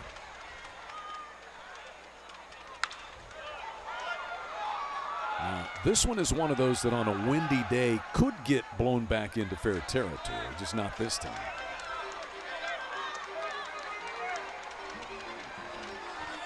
Brady Neal and Luke Vaughn having a little fun. Brendan Holt. Brendan Brock, serious guy. Junior college All-American. The 0-2, a little bit outside. The other thing about Brendan Brock, had a kind of a tough series at LSU. That was 2 weeks ago, but other than that, he really hasn't slumped coming in. First-year JUCO guy. Right, it's the approach. Kind of stays gap to gap. Lines this one down the right field line and just foul. Stays gap to gap, like keeps on the off-speed pitches. If he's a little bit early, he's going to pull it. A little bit late, he's going to shoot it to right center. A guy that really sticks to his plan, finds his windows, and puts bat to ball at an incredible pace. 1-2 foul back. Not an easy task that Oklahoma had, replacing an All-American catcher, Easton Carmichael, who was a 3rd-round draft pick last year, and just a rock for this Sooner program. But Brendan Brock has jumped right into those shoes very admirably. And as we mentioned, LaChance has done some catching as well. And that's just powder right there from Fay. 94 miles an hour, inner half of the plate. And he strikes out Brock for the 2nd time tonight. Yeah, gets this sinker up and into the hands of Brock. Set that up all at bat. Spin slider away. And comes back in, sprinkles it in. That's the key pitch for Tyler Fay. Rob Vaughn and pitching coach Jason Jackson have talked about. It's that sinker that moves down. Right. Done a nice job, except for the last inning where he left a couple up. He's been very effective locating the fastball and working off of it. Willits takes a strike, 1 for 2. Kids are still into it. Fueled by Skittles and Dr. Pepper. On a school night, no less. Oh, absolutely. Yep. What vehicle do you think they came in? Oh yeah, that's was definitely. it the what'd you say? The Toyota? What is it called? Sienna?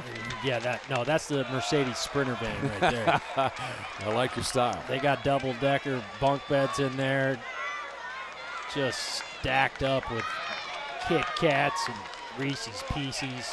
Absolutely. Just going nuts. 1-2. This is inside. Got the Xbox in there, a little party bus action. Grand old time. You sound as though you've researched this idea. I've lived it, Chad. I've lived it. 2-2 pitch here. Wax foul by Jackson Willits. He might be living that one day soon. Oh, he's got the Toyota Sienna locked up, man. You know it. It's like this Hyundai Accent ain't going to do it for me anymore. I got a family. Are you looking for an NIL deal on the Sienna? Just trying to help a brother out. Willits scalds that one back up the middle. That is his 2nd hit. Willits is 2 for 3. Sooners didn't have a hit in the 2nd, 3rd, or 4th innings. But here, the last couple, they've got 2 home runs. Willits with the 1-out single. And Dayton LaChance steps in.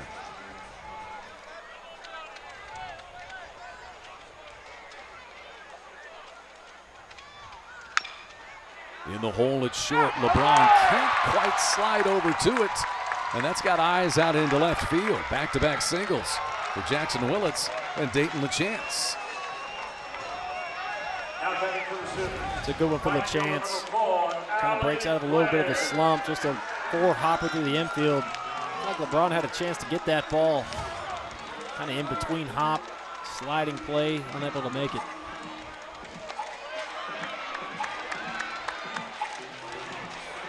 Time called here. Lem, the catcher, just going out for a visit. Don't see Jason Jackson, the pitching coach, coming out just yet.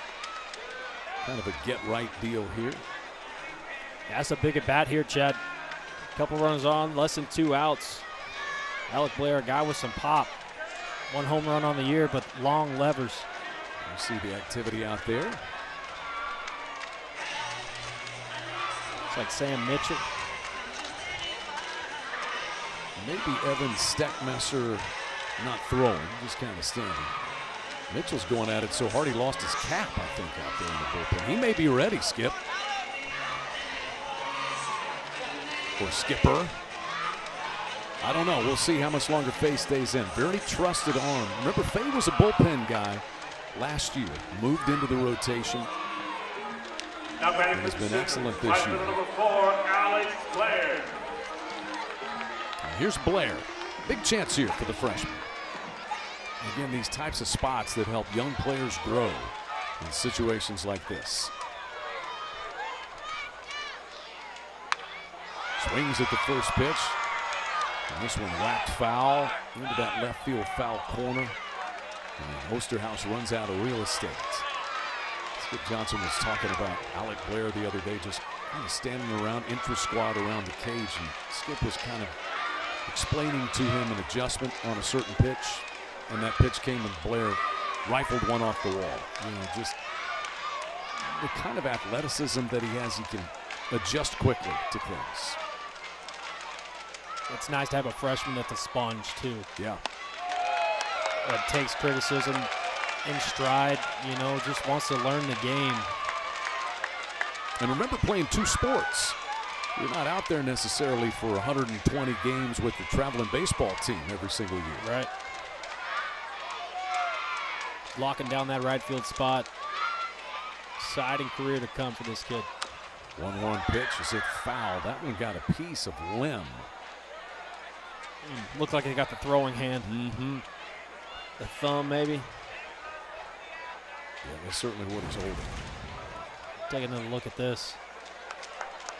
Got the right hand behind the hip right now. Oh, it's the bat.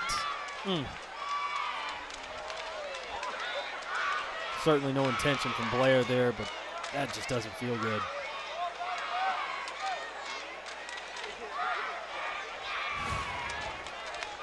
Makes you thankful that you're left-handed and were never asked to catch. Dude, they're a different breed, man. Just dirty, grimy, you know. Yeah. Squatting 600 in the, you know, just unbelievable human beings, catchers. And some of the best players in the history of the sport played that position.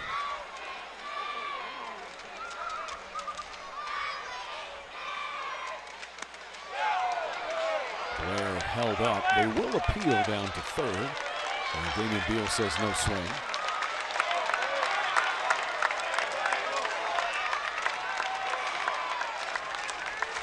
Lim hanging in. This feels like a big pitch. Yeah, full count. If I'm Fay, I'm going with something that I feel confident with. Know I can throw for a strike. Blair drills one.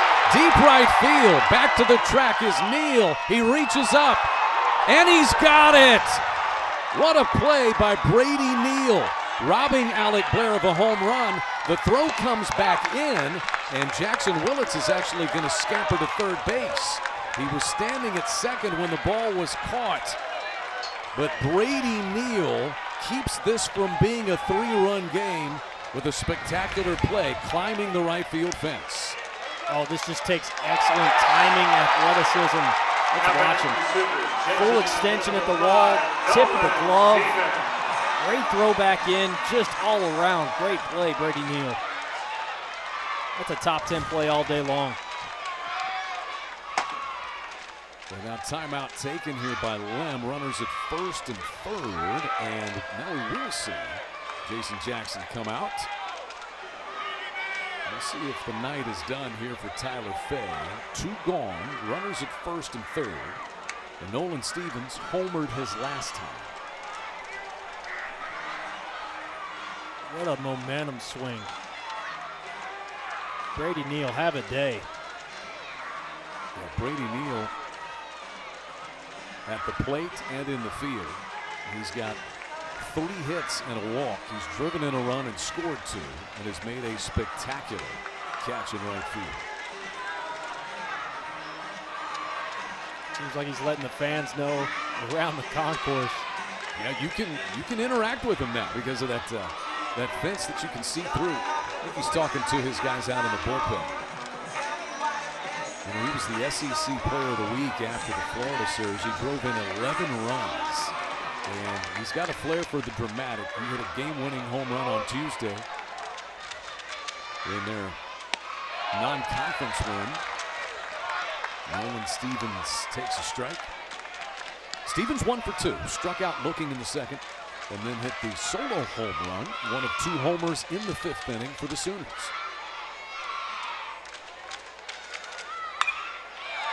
Rockets this one foul, but he's in a hole 0-2.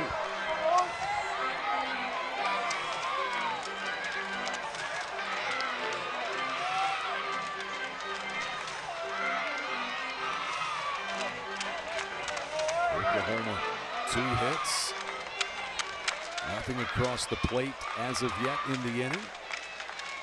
And Phase 0-2 is swung on and missed. He strikes out Nolan Stevens for the 2nd time tonight and leaves 2 men stranded. No runs on a pair of hits and 2 men left. We will see how much longer Tyler Fay goes tonight. We're through 6 with the Tide on top, 10-4.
Well, not necessarily a game saver, but certainly a momentum changer in right field from Brady Neal in that last half inning.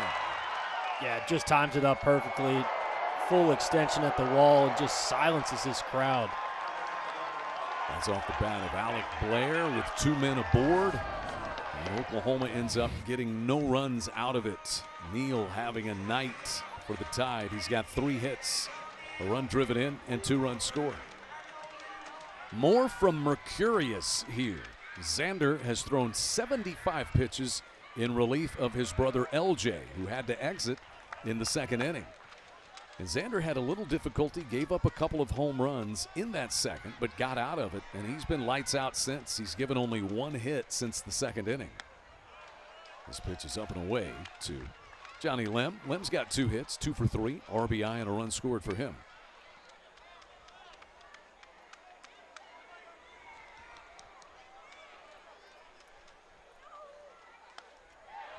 Chases a high fastball. Again, these are the outings that you can get out of your bullpen in the opening game of a 3-game series that can really save things for you. Right, and then if the next two prove anything like this, it's going to be a battle. Being able to save that bullpen into tomorrow, the next day, is incredibly important.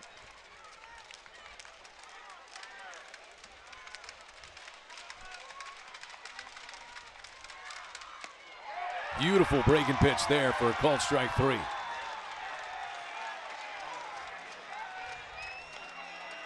And this is a slider, Chad. He's had really good feel for him from that second inning on. Xander Mercurius in relief of his brother LJ, on whom Carly has more. Chad, in the middle of the 6th inning, Skip Johnson asked LJ, how are you feeling? He nodded his head and he said, I'm good. Let's go. Let's go. You can tell he's extremely locked in and he loves to compete. He was actually the first one back on the field after the inning, guys. Thank you, Carly. LJ had to exit early and just loving the focus and intensity of Xander. Here's Will Plattner. He's 0 for 3 tonight. There's a strike.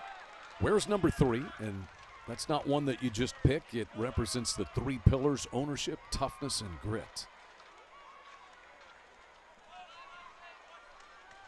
That is one of Rob Vaughn's culture things. This one is fouled out of play.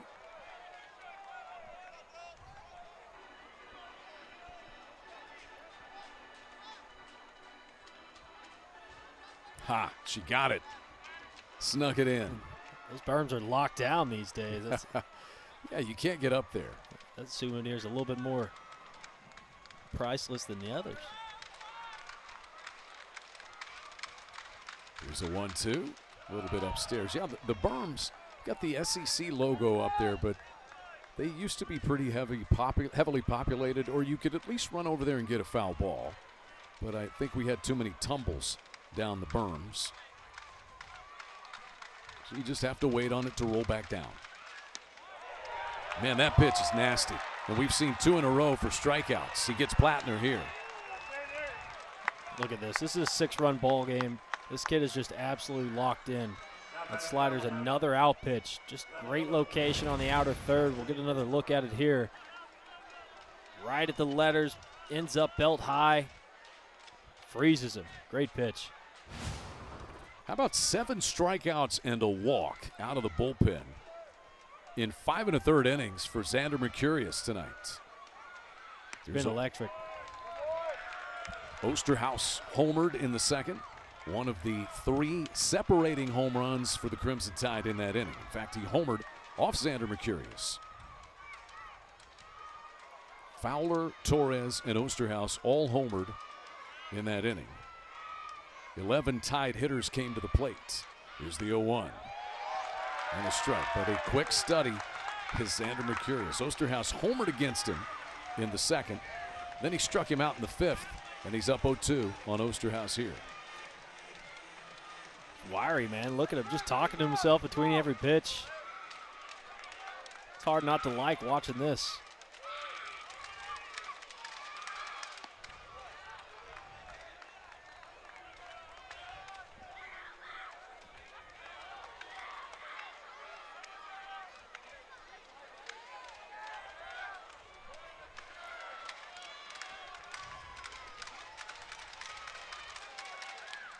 Just got a piece of that one. The reaction, every pitch from Xander Mercurius, there's a reaction, isn't there? That was kind of a sideways, well, okay. Just a lot of good self-talk, man. And it seems to be positive self-talk. Yeah.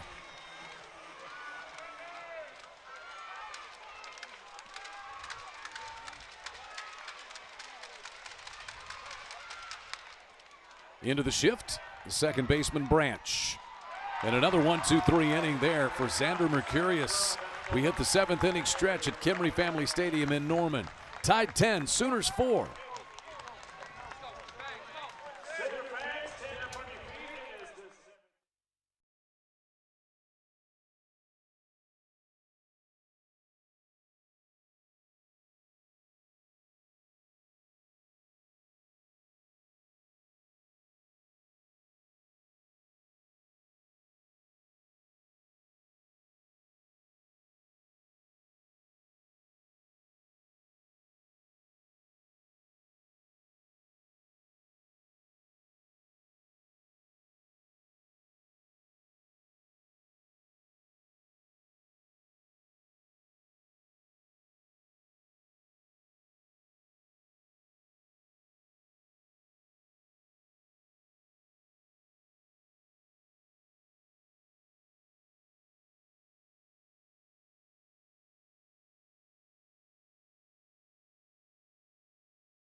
Are you not entertained?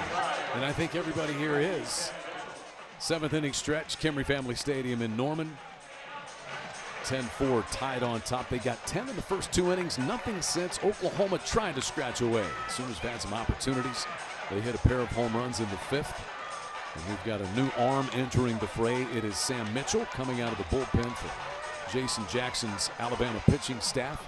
And he has been very good out of that pen. Redshirt sophomore from Madison, Alabama. 3rd season at Alabama, but he missed all of 2025.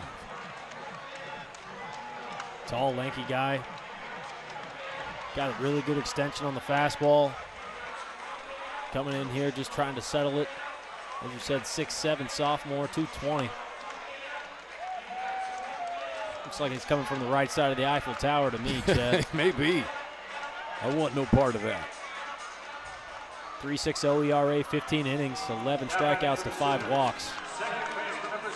Tyler Fay in position to pick up his 6th win as he goes all the way through 6 tonight. 4 hits, I beg your pardon, 6 hits, 4 earned runs given by Tyler Fay. Walked 1 and struck out 7. And so Tyler Fay takes his strikeout total to 59 on the year, leads the SEC with 48 2/3 innings pitched after the 6 he has gone tonight. Here's Kyle Branch for Oklahoma. 8-9-1 in the Sooner lineup here. Branch got hit by pitch and scored on Trey Gamble's 2-run home run in the 5th.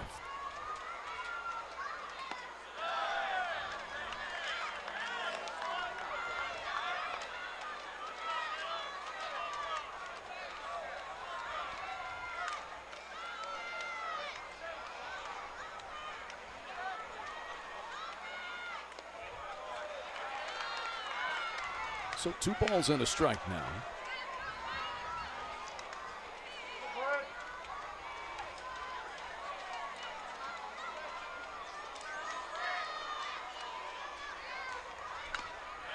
That one got a piece of Lim, who's having a tough night back there. Man. He got hit on a follow-through swing by a bat in the last inning. And now takes a foul ball. Thinking on the inside of the foot there. Just tough places to get hit, too. There's no meat. No meat. Oh, yeah, you're right. Inside of the thigh. And then maybe off the left leg also. Gracious. Yeah, I'd be shaking my head too, buddy. I mean, would it hurt to make the, the leg protectors come up a little higher? I don't know. I think it's a mobility thing. They're not looking to run any foot races as LeBron gets over to that one and throws out Branch for the first out in the 7th. And catchers, so many of them now go with that one-legged approach, one leg up and one leg down. Right. Whether you like it or not, it does expose you to a few more foul balls. You're absolutely right. And they do that to get the bottom of the strike zone. They feel like they can work down to up and bring that bottom strike up, try to steal some. Yeah, people have seen it as, well, easier to throw from that position, but that's not really what it's about. Or at least not front and center, as you said. It's about framework. Right. You're absolutely right. It gives you a look at all the gray pants you got right there. Just opened up to get hit. Desan Harris is going to pinch hit for Jason Walk, which is probably not a good sign for how Jason Walk is feeling after crashing into the center field wall, Blake. Not to speculate. Right, he was definitely in pain in that first inning. Just trying to battle through for his team right here. Desan Harris is just one of those program builders at Oklahoma. Excellent in the outfield, and Skip Johnson said, he's the ultimate kind of a teammate. Whatever role is needed, he fills it. He pinch hits here for Jason Walk. I feel like they get the same kind of defense out of Desan as they do Jason Walk as well. Maybe at the plate, Walk's got the switch hitting ability plus a little bit more power, but absolutely right. Hard not to like a guy that's a good teammate, really good in the clubhouse. Just comes in and produces when he's asked upon. Pulls this one to first. Over to take it is Vaughn for the easy put out. 2 away. So 2 up and 2 down out of the bullpen for Sam Mitchell here in the 7th inning. Sooners roll the lineup over to a man who homered the last time he came to the plate. That's Trey Gamble.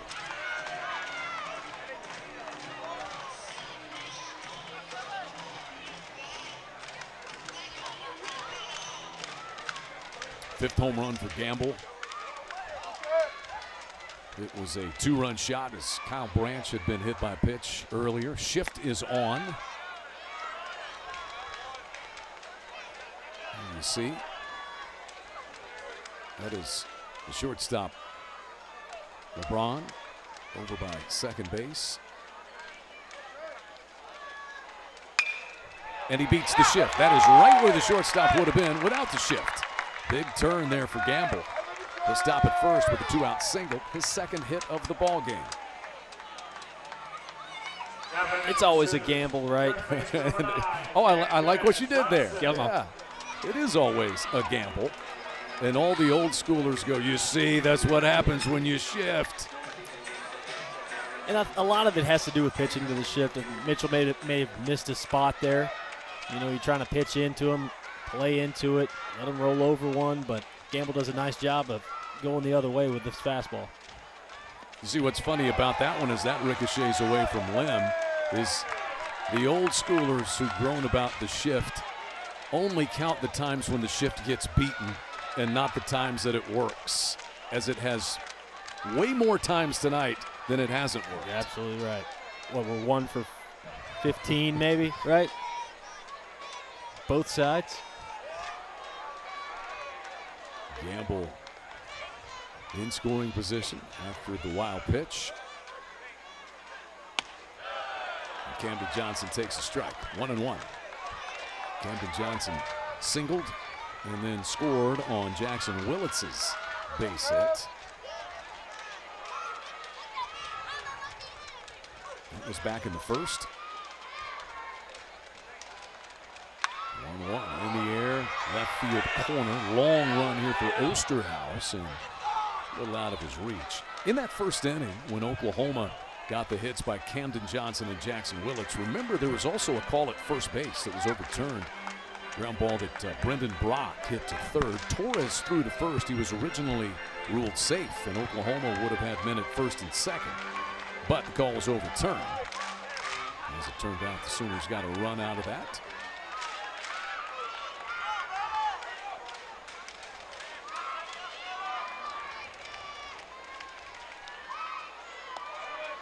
Two balls and 2 strikes now to Camden Johnson.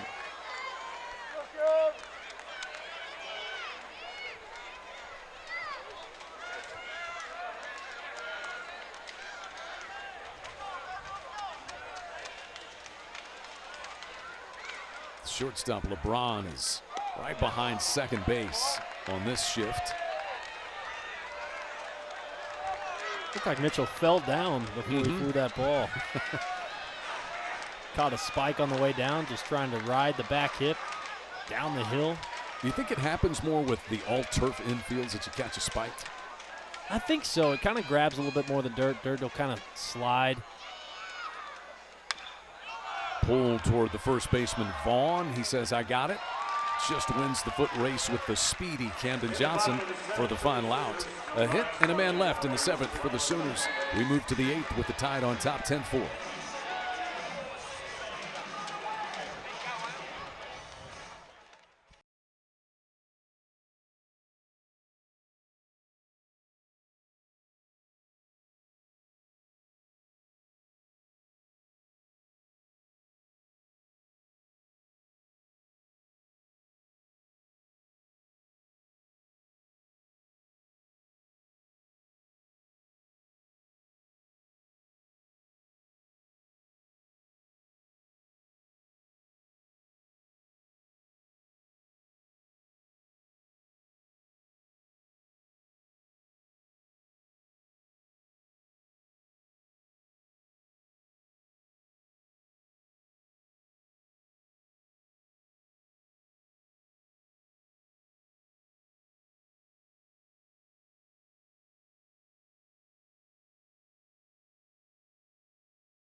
back for more is Xander Mercurius. He's thrown 90 pitches out of the bullpen and kept Oklahoma in this game tonight after they trailed it 10-1.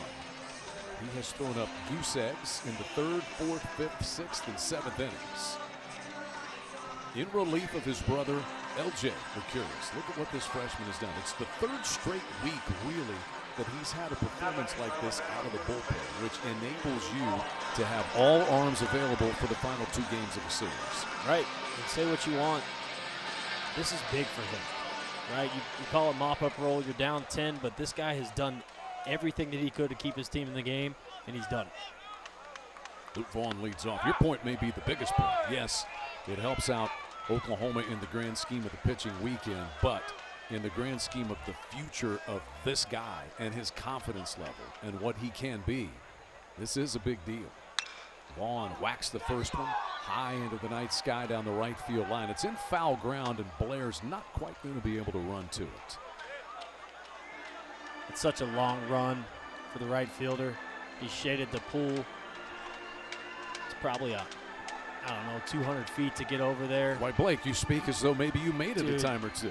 Those fly ball give you nightmares. You know, it's a free out if you get there, right? But just a long one. Yeah, this is one of those parks, too, where the amount of space available in foul territory decreases as you go back there. It does. It gets skinny. I never noticed that. The wall comes up quick. Yeah, it does. Wait a minute. You played the outfield here for 4 years, and you never noticed that the foul territory gets skinnier from the dugout to the wall. You just run through the wall. That's all. You don't pay attention. All you see is the wall. Yeah. What's over there, Blake? Wall. Wall. Get to it in a hurry. 1-2 pitches. Fouled out of play. You'll see where he's lined up. He's kind of lined up with second and third base, playing the gap. A lot of ground to cover here at Kimry Family. Oklahoma's softball team is also playing just across the way at Love's Field, and they have run-ruled Kentucky 10-2 this evening. 1-2 pitch. Ooh, that was close. There's that bender that we've seen the last couple of innings. They'll call the ball. So we have an adjusted series tomorrow. Softball is adjusted as well. They're going to play a little earlier tomorrow. Here's the 2-2 pitch. Pulled to third. Camden Johnson nicely done behind the bag. One-hop throw. Nice pick by LaChance. And an out. Good on both ends. Yeah, really good flash of the leather right there down the line by Camden Johnson. Dayton LaChance pulling his best Canadian out. Little goalie glove save and a beaut. And that's going to do it for Xander Mercurius, but what a night. I mean, he deserves a round of applause, and I'm sure we'll get it from an appreciative crowd and an appreciative head coach and pitching coach in Skip Johnson. What a performance by this freshman tonight again, Blake. Absolutely. 7 strikeouts, just give up the 1 walk, 3 earned runs, but what he may have done for the rest of this weekend will be yet to be seen, but it's been an impressive outing. Fist bumps all around from his teammates. 6 innings, 4 hit ball, 3 earned runs. Those all occurred in that second inning when he came into the middle of an absolute brush fire in relief of his brother, but he put up zeros after that. Xander Mercurius, well-deserved round of applause here in the top of the 8th inning.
Oklahoma to the bullpen for the second time in this one. Just an outstanding performance out of the bullpen tonight for Xander Mercurius in relief of his brother LJ, who lasted only an inning and a third. Xander Mercurius, 6 innings, 4 hits, 3 runs, a walk, and 7 strikeouts. And here's the lefty, JUCO transfer, Trent Collier. Yeah, eight innings pitched on the year, 7 hits, 2 earned runs, 11 strikeouts to 2 walks. A guy that pounds the zone from the left side. We talk about pounding the zone. Xander Mercurius threw 96 pitches, 61 of them for strikes. Brennan Holt.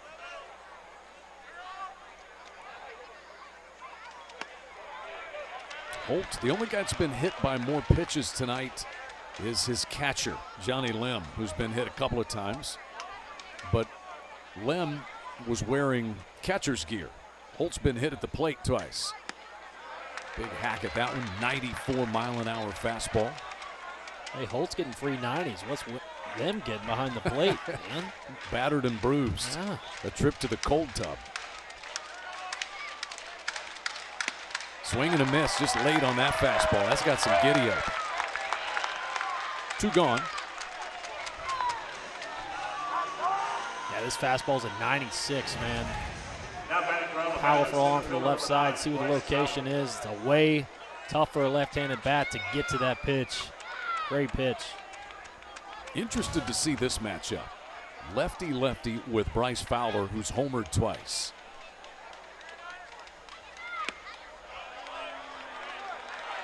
Same 2 teams will go tomorrow at 1 o'clock. That game moved up because of expected inclement weather.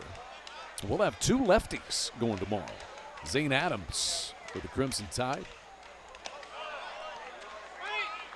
Sooners are set to send out Cameron Johnson.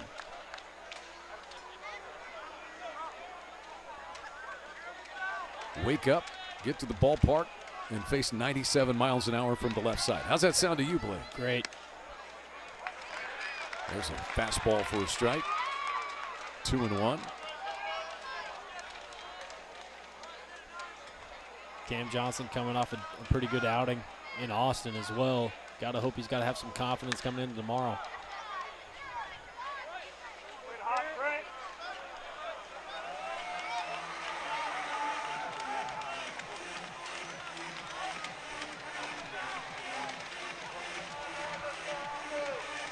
Oklahoma shifting. Looks like Trent Collier was going to use that same baseball. And the plate umpire William Van Rappelworth said, "Why don't you toss that in here? Let's get a new one."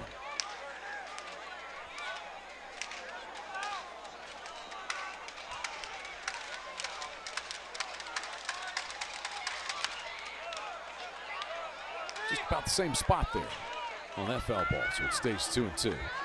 Crimson Tide winners of 8 straight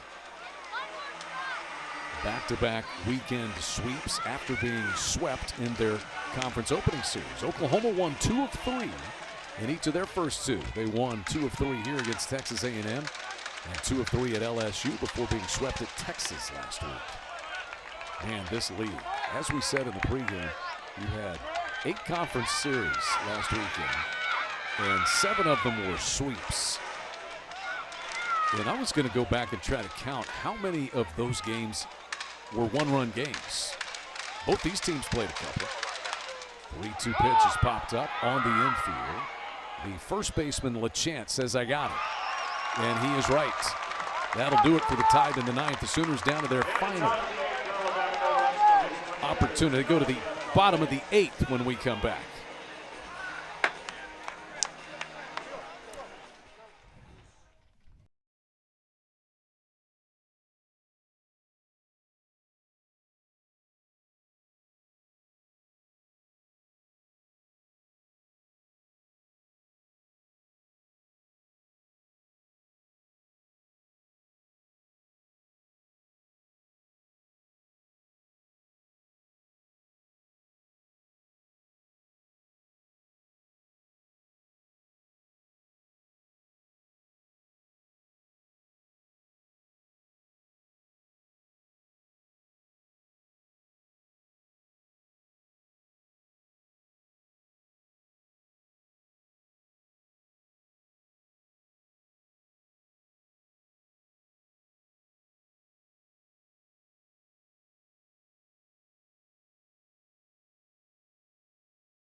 Well, since none of us want to pay much attention to the real stock market these days, Blake, how about the SEC stock market? Some of these teams that have been red hot up there at the top, Mississippi State, Texas, Georgia, they're all 7-2.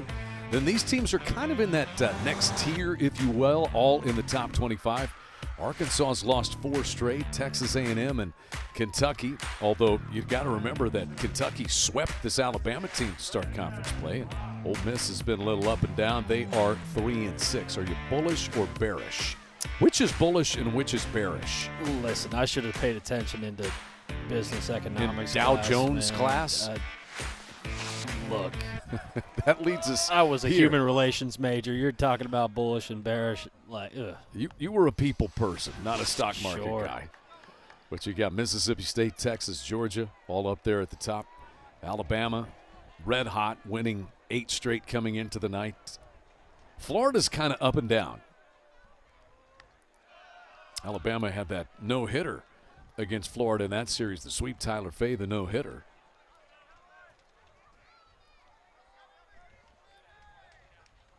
Brendan Brock 0 for 3 tonight with a couple of strikeouts. 91-mile-an-hour fastball there from Sam Mitchell, beginning his 2nd inning of work. Gave up a hit in the 7th. Bottom of the 8th inning. Oklahoma able to scratch back with that 3-run inning in the 5th, but have been fairly quiet since. Gamble had his home run in that 5th inning. Here's Brendan Brock flying out to the center fielder, Bryce Fowler. Hitless night for Brendan Brock.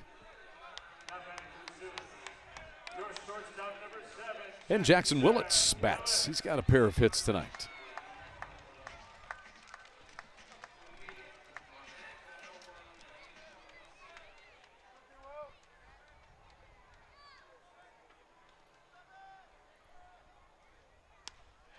Big hack at that fastball. Sitting at 91 from Sam Mitchell, but it looks like 93, 94 coming at you just because he reaches so far out with that 6'7" frame. Yeah, that release point a little closer to the plate than many others. Lanky right-hander. Tall drink of water.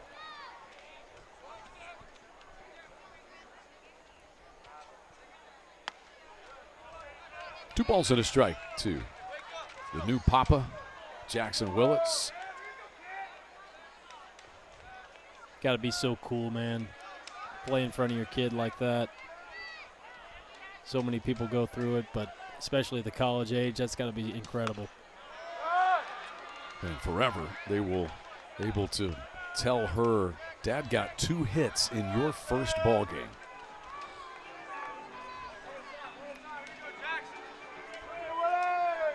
Doesn't work the same for my slow pitch softball league, by the way. Just doesn't have quite the oomph, Yeah. right? There's ball 3.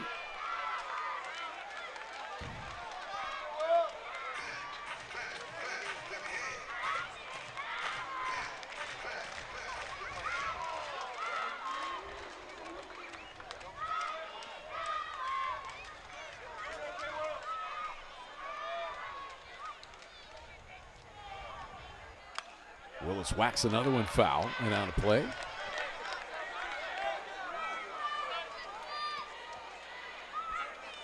One o'clock tomorrow and then 2 o'clock on Saturday for the series finale.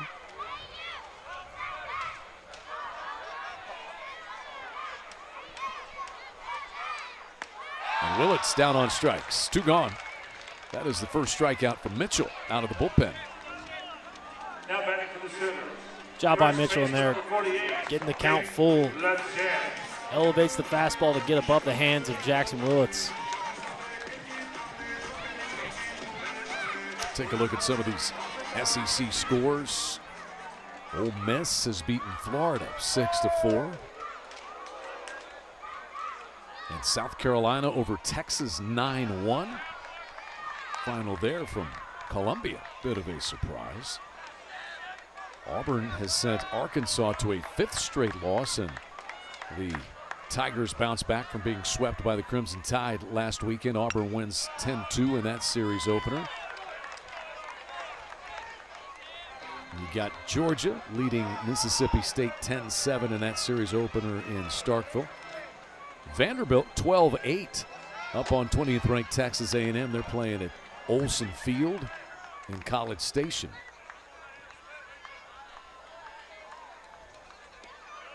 The other couple series, LSU at Tennessee and Missouri and Kentucky, they will join the party. We'll have all 8 series going tomorrow, including this one.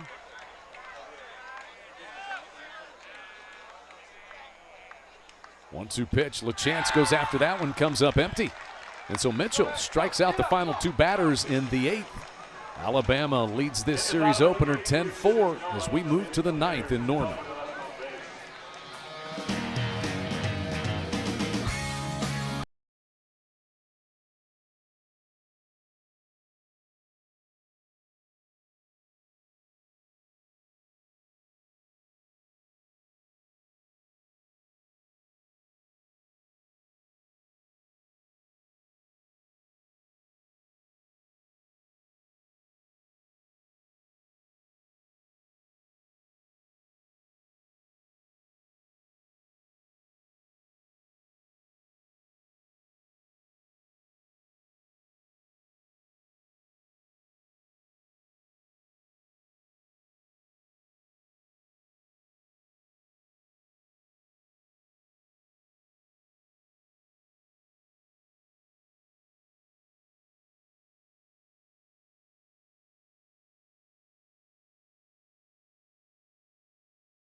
To the 9th inning we go. Alabama on top of Oklahoma 10-4. Sooners go back to their bullpen here for the 9th inning. We'll see right-hander Mason Bixby. 6'7", junior, 239 out of San Antonio, Texas. Guy that's got a live arm. Comes in about 96, 97. It's just easy. 8.10 ERA, 6 2/3. 10 strikeouts to 9 walks. Transfer from TCU in his first season at Oklahoma. Been good out of the bullpen for the most part. Struggled a little bit down in Austin. Gave up 4 earned runs in 1 outing, so that's got the ERA a little bit inflated. But when he's right, this is the way that it looks at the big level. As you said, 6'7", comes out of there easy. LeBron, Neal, and Torres, scheduled hitters in the 9th inning for Alabama.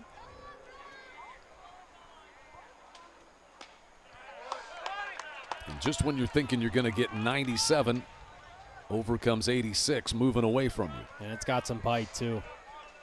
Really sharp, comes on the same window as a fastball. It's tough to adjust to. LeBron is 0 for 3 with a walk tonight. Crimson Tide got a home run on the first pitch of the ball game by Bryce Fowler. He ended up with 2 runs in the first, then 8 in the second. 3 home runs in the 2nd inning. Almost before the Sooner pitching staff could come up for air, there were 10 runs on the board. Home runs by Fowler again in the 2nd, and also Torres and Osterhaus. So it was 10-1. Oklahoma's been able to scratch out 3 runs as they hit 2 home runs in the 5th. But that's where it's been since then.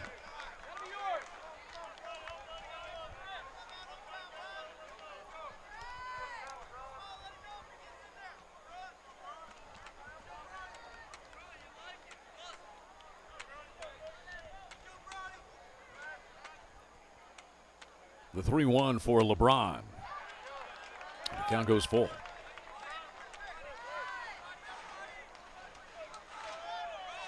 Slider in there at 88 to get this count to full. It's been the pitch he's located in this at bat. See if he goes right back to it.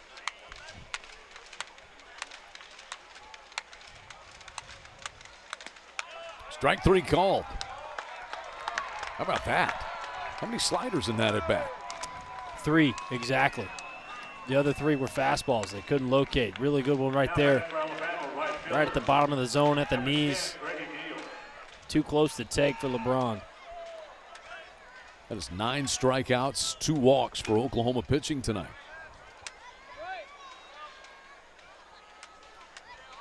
Here's Neal, who's got a 3-hit night and has been on base 4 times and made a spectacular play to save a home run off the bat of Alec Blair. Would have been a 3-run home run. Here it is, 2 men aboard. And Alec Blair with that deep fly ball.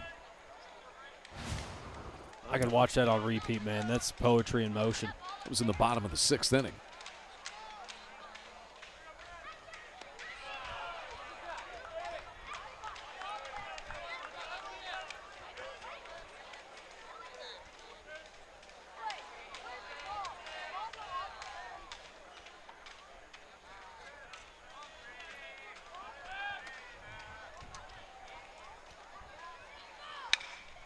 Rifles this one, strokes it down the third base line.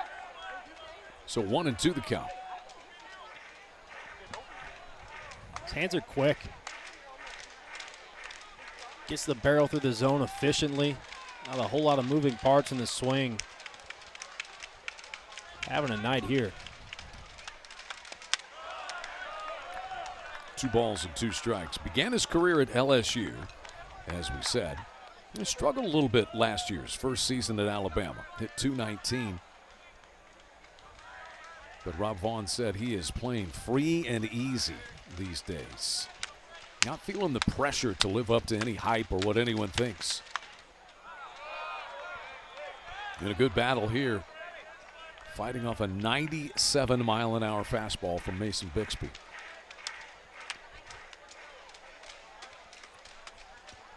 It's fun to see a guy come into his own. Right, you got Justin LeBron in front of you, up in a lot of awards watches. You could just kind of play free as he's done, right? Last 5 games, 8 for 19 with a home run and 11 RBIs. You know, you come to the ballpark and it's just easy. The ball coming in like a beach ball. You got to ride the wave, man.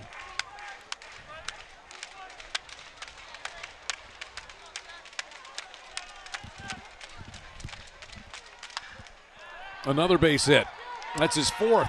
Into the corner it goes, all the way to the wall. Alec Blair will pick it up. Triple, single, walk, double for Brady Neal tonight. And just as Rob Vaughn said, it looks like he's playing wiffle ball. Yeah, that's 95 on your hands, and he just turns around to get the barrel to it. 2-strike count. You're looking out over the plate. He comes in, suck the hands in, and get to it. Great swing. And that brings in Torres, who homered in the 2nd inning. He is 1 for 4 in this game.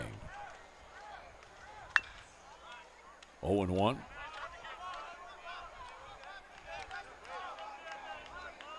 Torres was the real separating blow there. Fowler had hit his 2 home runs and then started to break open there with his 2-run home run. Osterhaus would also homer in that inning. And Bixby just misses with that fastball. You watch Mason Bixby out there, I mean, does that look like 96 when he's just going through it? The effort level looks like 85, right? Like just kind of soft toss, but just zips out of the hand. This one popped up into left center field. And Trey Gamble, the left fielder, will take care of out number 2.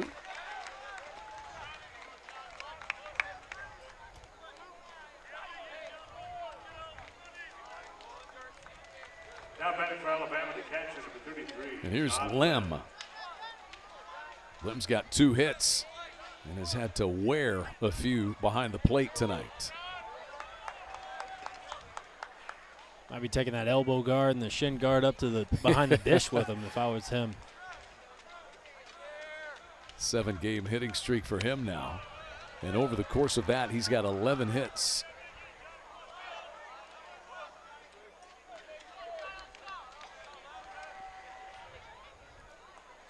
Another one of those JUCO guys. Played at South Suburban Community College for 2 years. Out of Brisbane, Australia.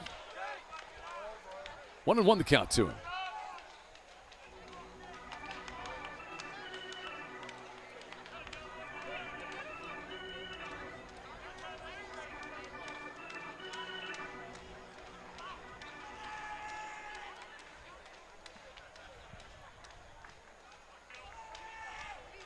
Mason Bixby trying to get the final out for Oklahoma. Sooners have 6, 7, and 8 in the lineup. Due up in the bottom of the ninth.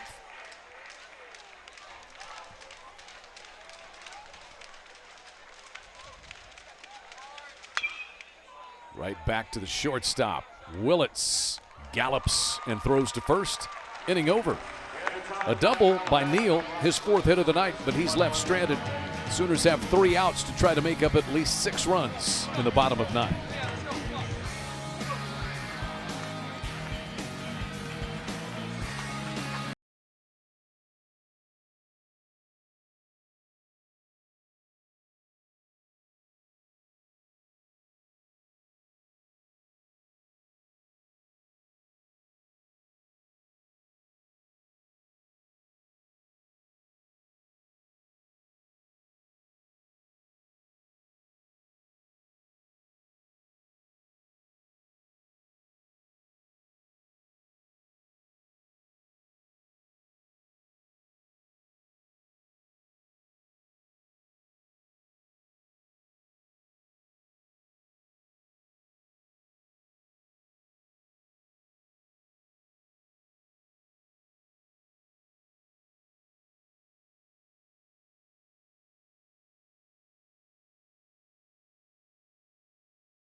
Oklahoma down to its final 3 outs, down by 6. Alabama had a big 8-run separating second inning with 3 home runs, and they have been front running for much of the night here at Kimry Family Stadium. Back out goes Sam Mitchell to try to finish things up. Once again, the starter Tyler Fay was very good, in position to pick up his 6th win of the year. Non-save situation here for Sam Mitchell. He'll face Alec Blair, Nolan Stevens, and Kyle Branch here. At least they are the scheduled Sooner hitters. Alec Blair 0 for 3, but he hit a ball to the wall. In fact, it was hovering above the wall when it was pulled in by Brady Neal in right field back in the 6th inning.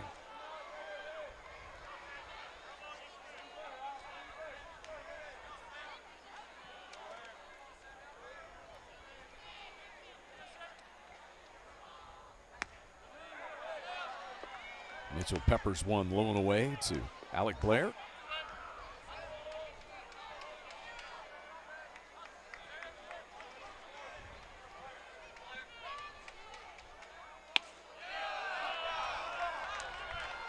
Nolan Stevens, who homered earlier tonight, is in the on-deck circle as the tide will shift. We'll send the third baseman Torres over to the first base side.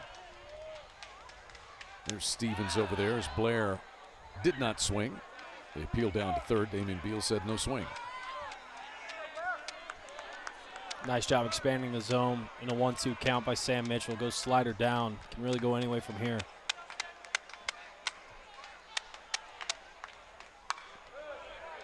Blair's another one of those guys, as you said, he's got those long levers. Right, projectable. Guy that you put some weight on, which he will. He's a freshman, getting that weight program. It's another guy that Skip Johnson's got to be impressed with. Locking down that right field spot for a long time. It's this one well to left. Over toward the corner goes Osterhaus. This ball is fair, and it's gone. Alec Blair denied a home run in his previous trip to the plate, but goes to the opposite outfield side and hits his second Sooner home run to make it 10-5. He says, well, Brady Neal, if you're going to reach up and grab it in right, I'm going to hit it over Osterhaus in left. Yeah, complete 180, right? This is a really good piece of hitting. 2 strikes. It's a slider that backs up. I don't even think that was a strike. Goes down and gets it. You're absolutely right. It's on the right-hander batter's box chalk line. Just keeps it fair. Nice swing. That is the third Oklahoma home run of the night. Nolan Stevens, who hit one back in the 5th inning, gets hit by this pitch. So all of a sudden, Oklahoma trying to get a little spark going. Nolan Stevens jogs to first, hit by that pitch.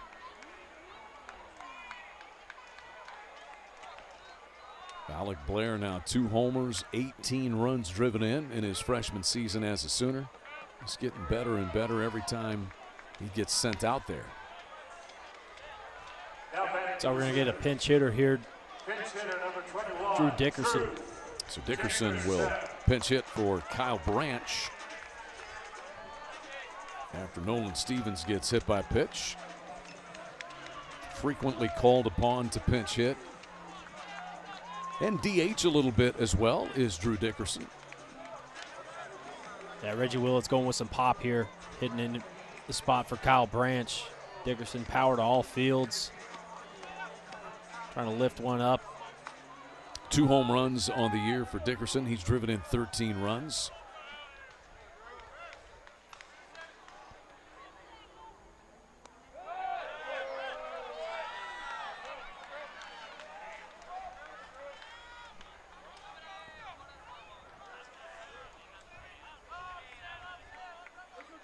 Nobody out in a 10-5 game.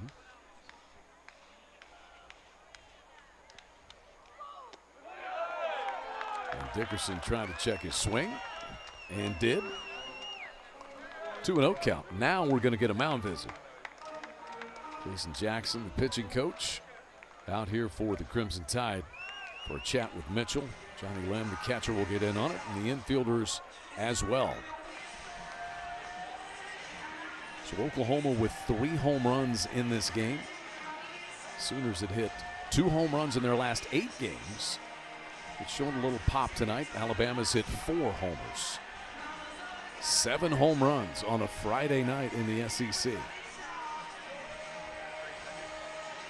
William Van Rappelhorst, the plate umpire, out to break up the conversation.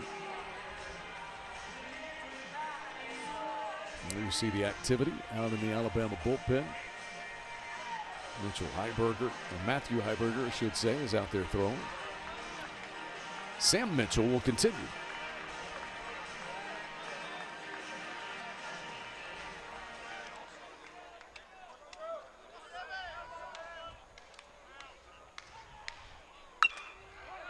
Dickerson fouls this off of his foot.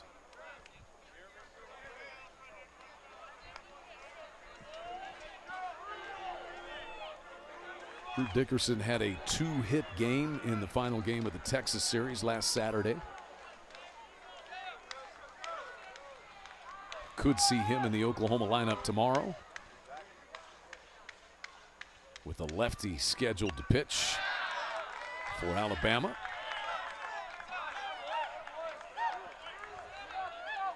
Good swing there on a 2-1 count, timed up to the fastball, just under it.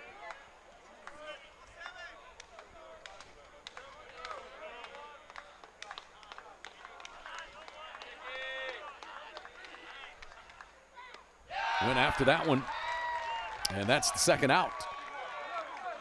I beg your pardon. That is the first out. Now batting for the Sooners, center fielder number 17, Deshaun Harris. 10 strikeouts now for tight pitching. Yeah, it's a slider. Never was a strike. Gets Drew Dickerson way out front. Just looking fastball there. Couldn't hold up. And here is Deshaun Harris, who has taken over in center field for Jason Walk. Harris got an at-bat back in the 7th inning and grounded out to the first baseman, Luke Vaughn.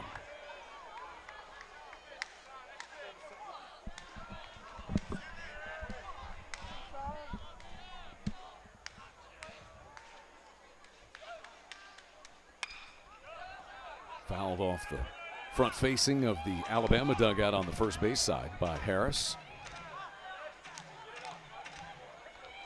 Harris came on late in the year last year for the Sooners. He was on the all-regional team, the Chapel Hill Regional.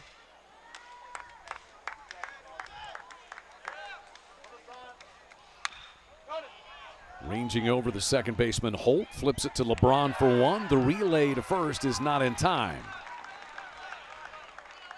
A little different play. LeBron was kind of shaded over toward the first base side, and so he has to scoot back over. You see him back there, the shortstop. Tried to go over to it and then had to retreat. Yeah, nice job there. Deshaun Harris just too fast on the line to get that doubled up.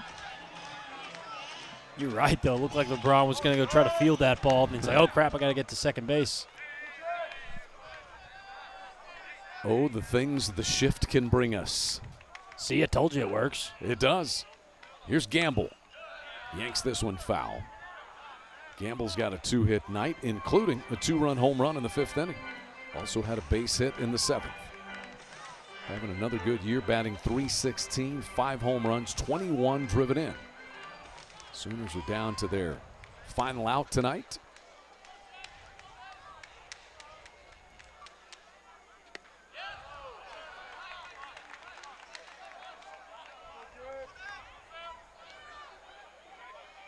Those are some of the pitches right there that make him so good at separating balls and strikes. But he goes after that one, and it's 1-2. You're absolutely right. That's a borderline pitch for the 1-0 on the 1-1 pitch. It's probably a ball off, but a lot of guys get in swing mode right there and end up taking a hack and rolling over it. Takes it for a ball.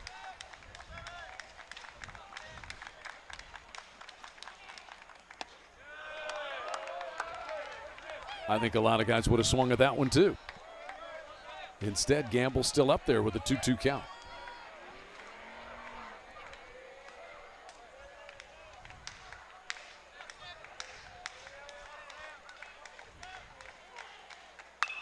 This one knocked down by the pitcher, Mitchell. He can't find it. Everybody will be safe, and Harris is going to charge to third. The throw gets away from Torres, who's able to scamper to it and keep everybody where they are.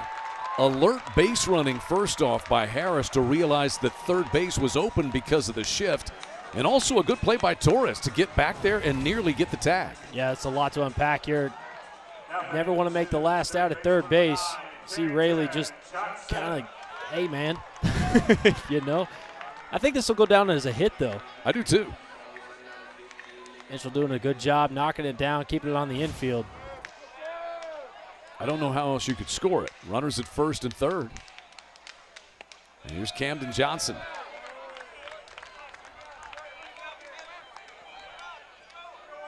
Johnson had a base hit back in the first, scored a run. He's 1 for 4. It will be a base hit for Gamble, by the way. It's his third hit. And I think that foul ball got a piece of Lem once again. He's ready for this one to be over. Look, we get the win, great, but I'm beat up, boys. Use some of that NIL money. Buy me dinner or something, boys. I hear you.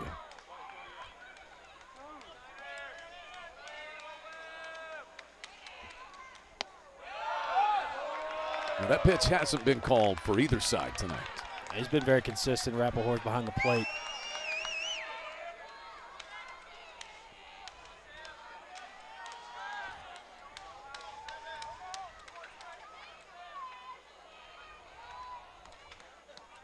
Sometimes that's all you can ask for. If you're going to be tight, leave the zone tight all night long. Don't let the momentum of the game change it up. Oklahoma has a home run from Alec Blair in the inning. 2 men aboard. And Camden Johnson takes ball 3. Well, a walk would load him up. It would bring the potential tying run to the on-deck circle.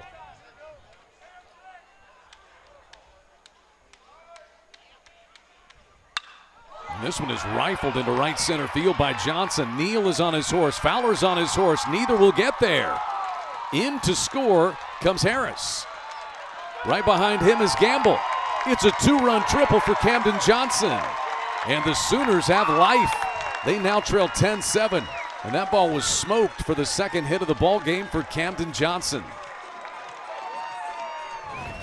Yeah, this is a 2-iron to right center field. Fastball in her half, gets right to it. Very efficient bat path. Bam. Thought I had a chance to get an out. Just stays on its plane, kind of dies off in loft, but ends up getting a triple out of it. Camden Johnson with his second triple of the year. He drives in his 18th and 19th runs as Harris and Gamble score. Gamble has scored a couple of times tonight.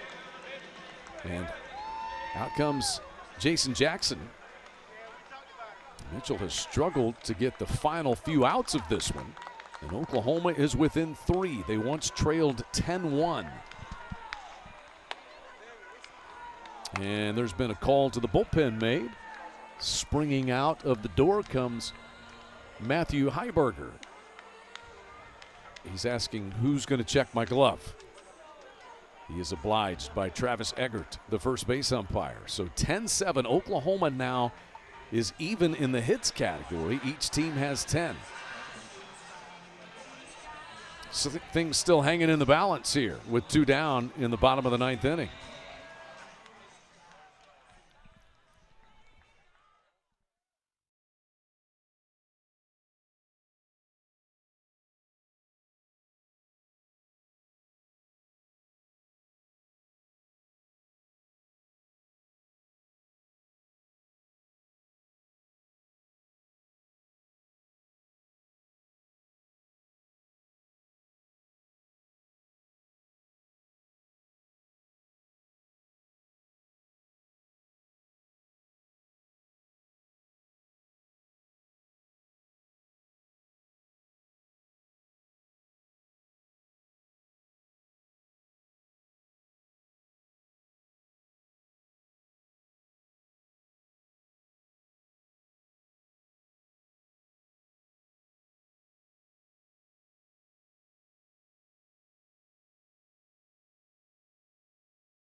Things have gotten interesting here at Kemry Family Stadium. A 3-run inning, Oklahoma with a home run from Alec Blair and a 2-run triple from Camden Johnson to get within 10-7.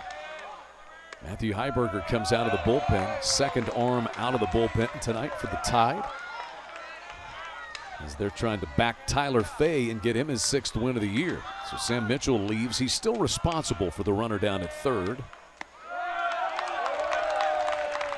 And 2-0 the count here to Brendan Brock, who is without a hit tonight but leads Oklahoma in home runs and runs batted in. Heiberger, the 6'3 junior out of Birmingham, Alabama. 3rd year with the Tide. 25 appearances last year. Very valued guy out of the pen. 17 innings, 11 walks to 14 strikeouts. Get that ERA at 2.65. That one glances off the glove of Lim and then hits him. Man. Just taking a beating back there.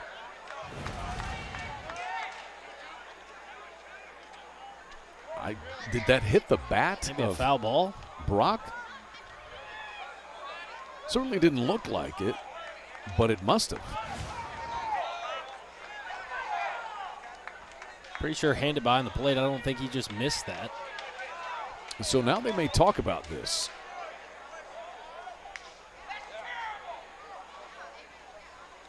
The ruling on the field is foul ball. Oklahoma has challenged that. So it was called foul ball, and the Sooners don't think it was. They will challenge. We'll get our centralized review call.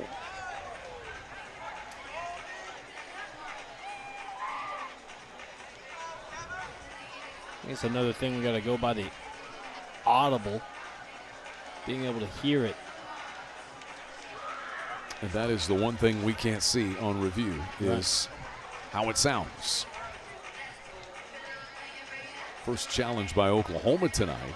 Skip Johnson over there. Alabama's challenged a couple. In fact, they had a call overturned. So we're going to look for the deflection off the bat. Going to get a check swing. Yep, looks like it hit it. We got this one right.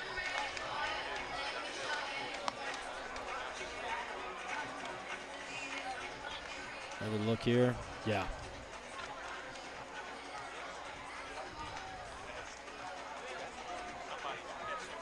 Clear change of direction. And the change of direction occurs before it hits the heel of the glove there. After review, the ball did not hit the batter in the foul ball. Oklahoma has one challenge remaining. So Oklahoma loses the challenge. They have one left. And the count is 2-2. I think that's one you use it or you lose it, right? See if you can steal one right there. Down 3 in the ninth. So it is 2-2 to Brendan Brock. The cleanup man, Jackson Willits, is on deck. And if somehow Brock could reach the tying run, could come to the plate.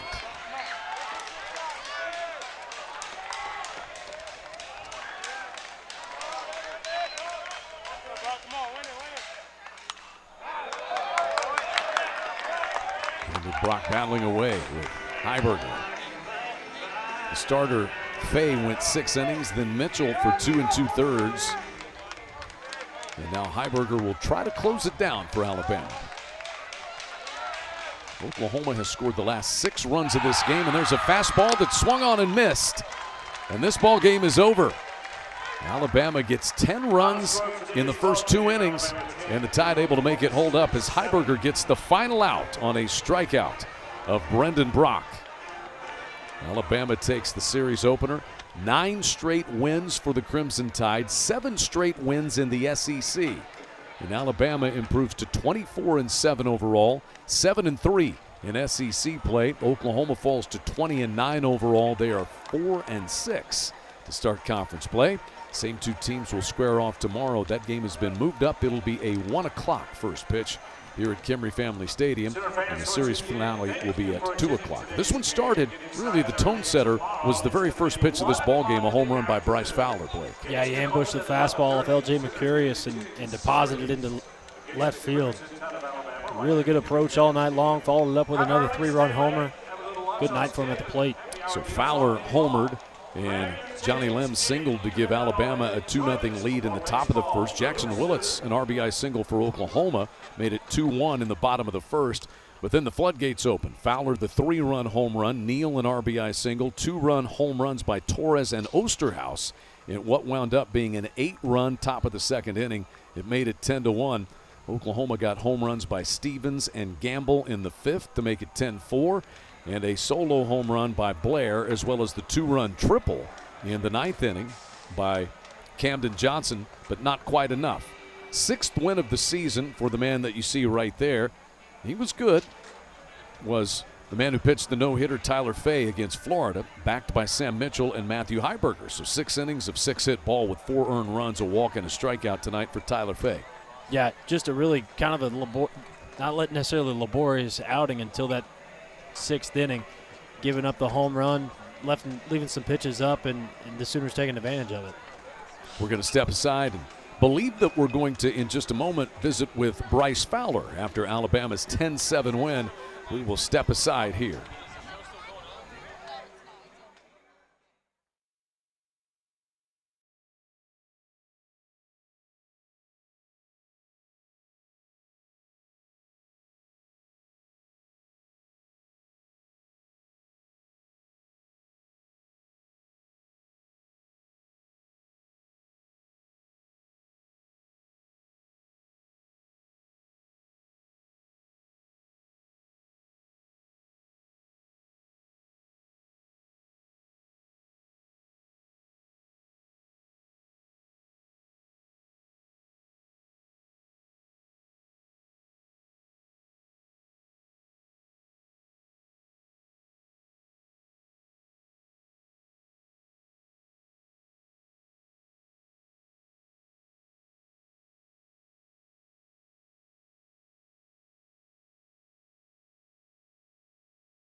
(10-7), Alabama wins it in the series opener at Kimry Family Stadium in Norman. Welcome back in, and one of the stars of the night, we just mentioned him, is Bryce Fowler.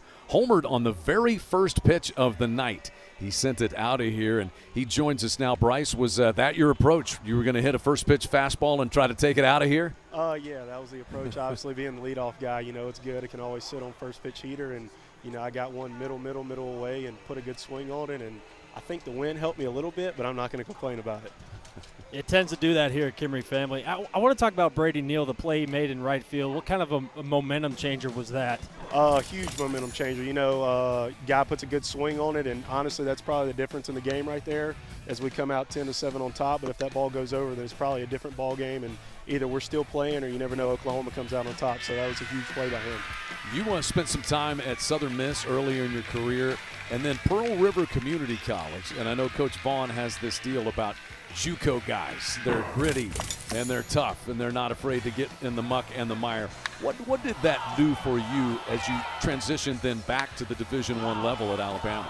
I think for me, just getting my feet back under me, playing every day and maturing as a player, and realizing that I'm good at baseball, fell in love with the game again. You don't play for 2 years, so you can kind of get down on yourself, but going to JUCO level and playing every day and, being tough, sack nasties is what they call it, turkey sandwich that's wet in the cooler, that'll make you tough for sure. So things like that have definitely helped me for my career. A turkey sandwich that's wet in the cooler. We can all relate to that. What's been front and center for this team over the course of, you lose your first 3 at Kentucky, no shame in that. That's a good ball club, but now you guys have gone on this winning streak. What's been in the middle of it for you? Yeah, the biggest thing is just, shout out Luke Vaughn.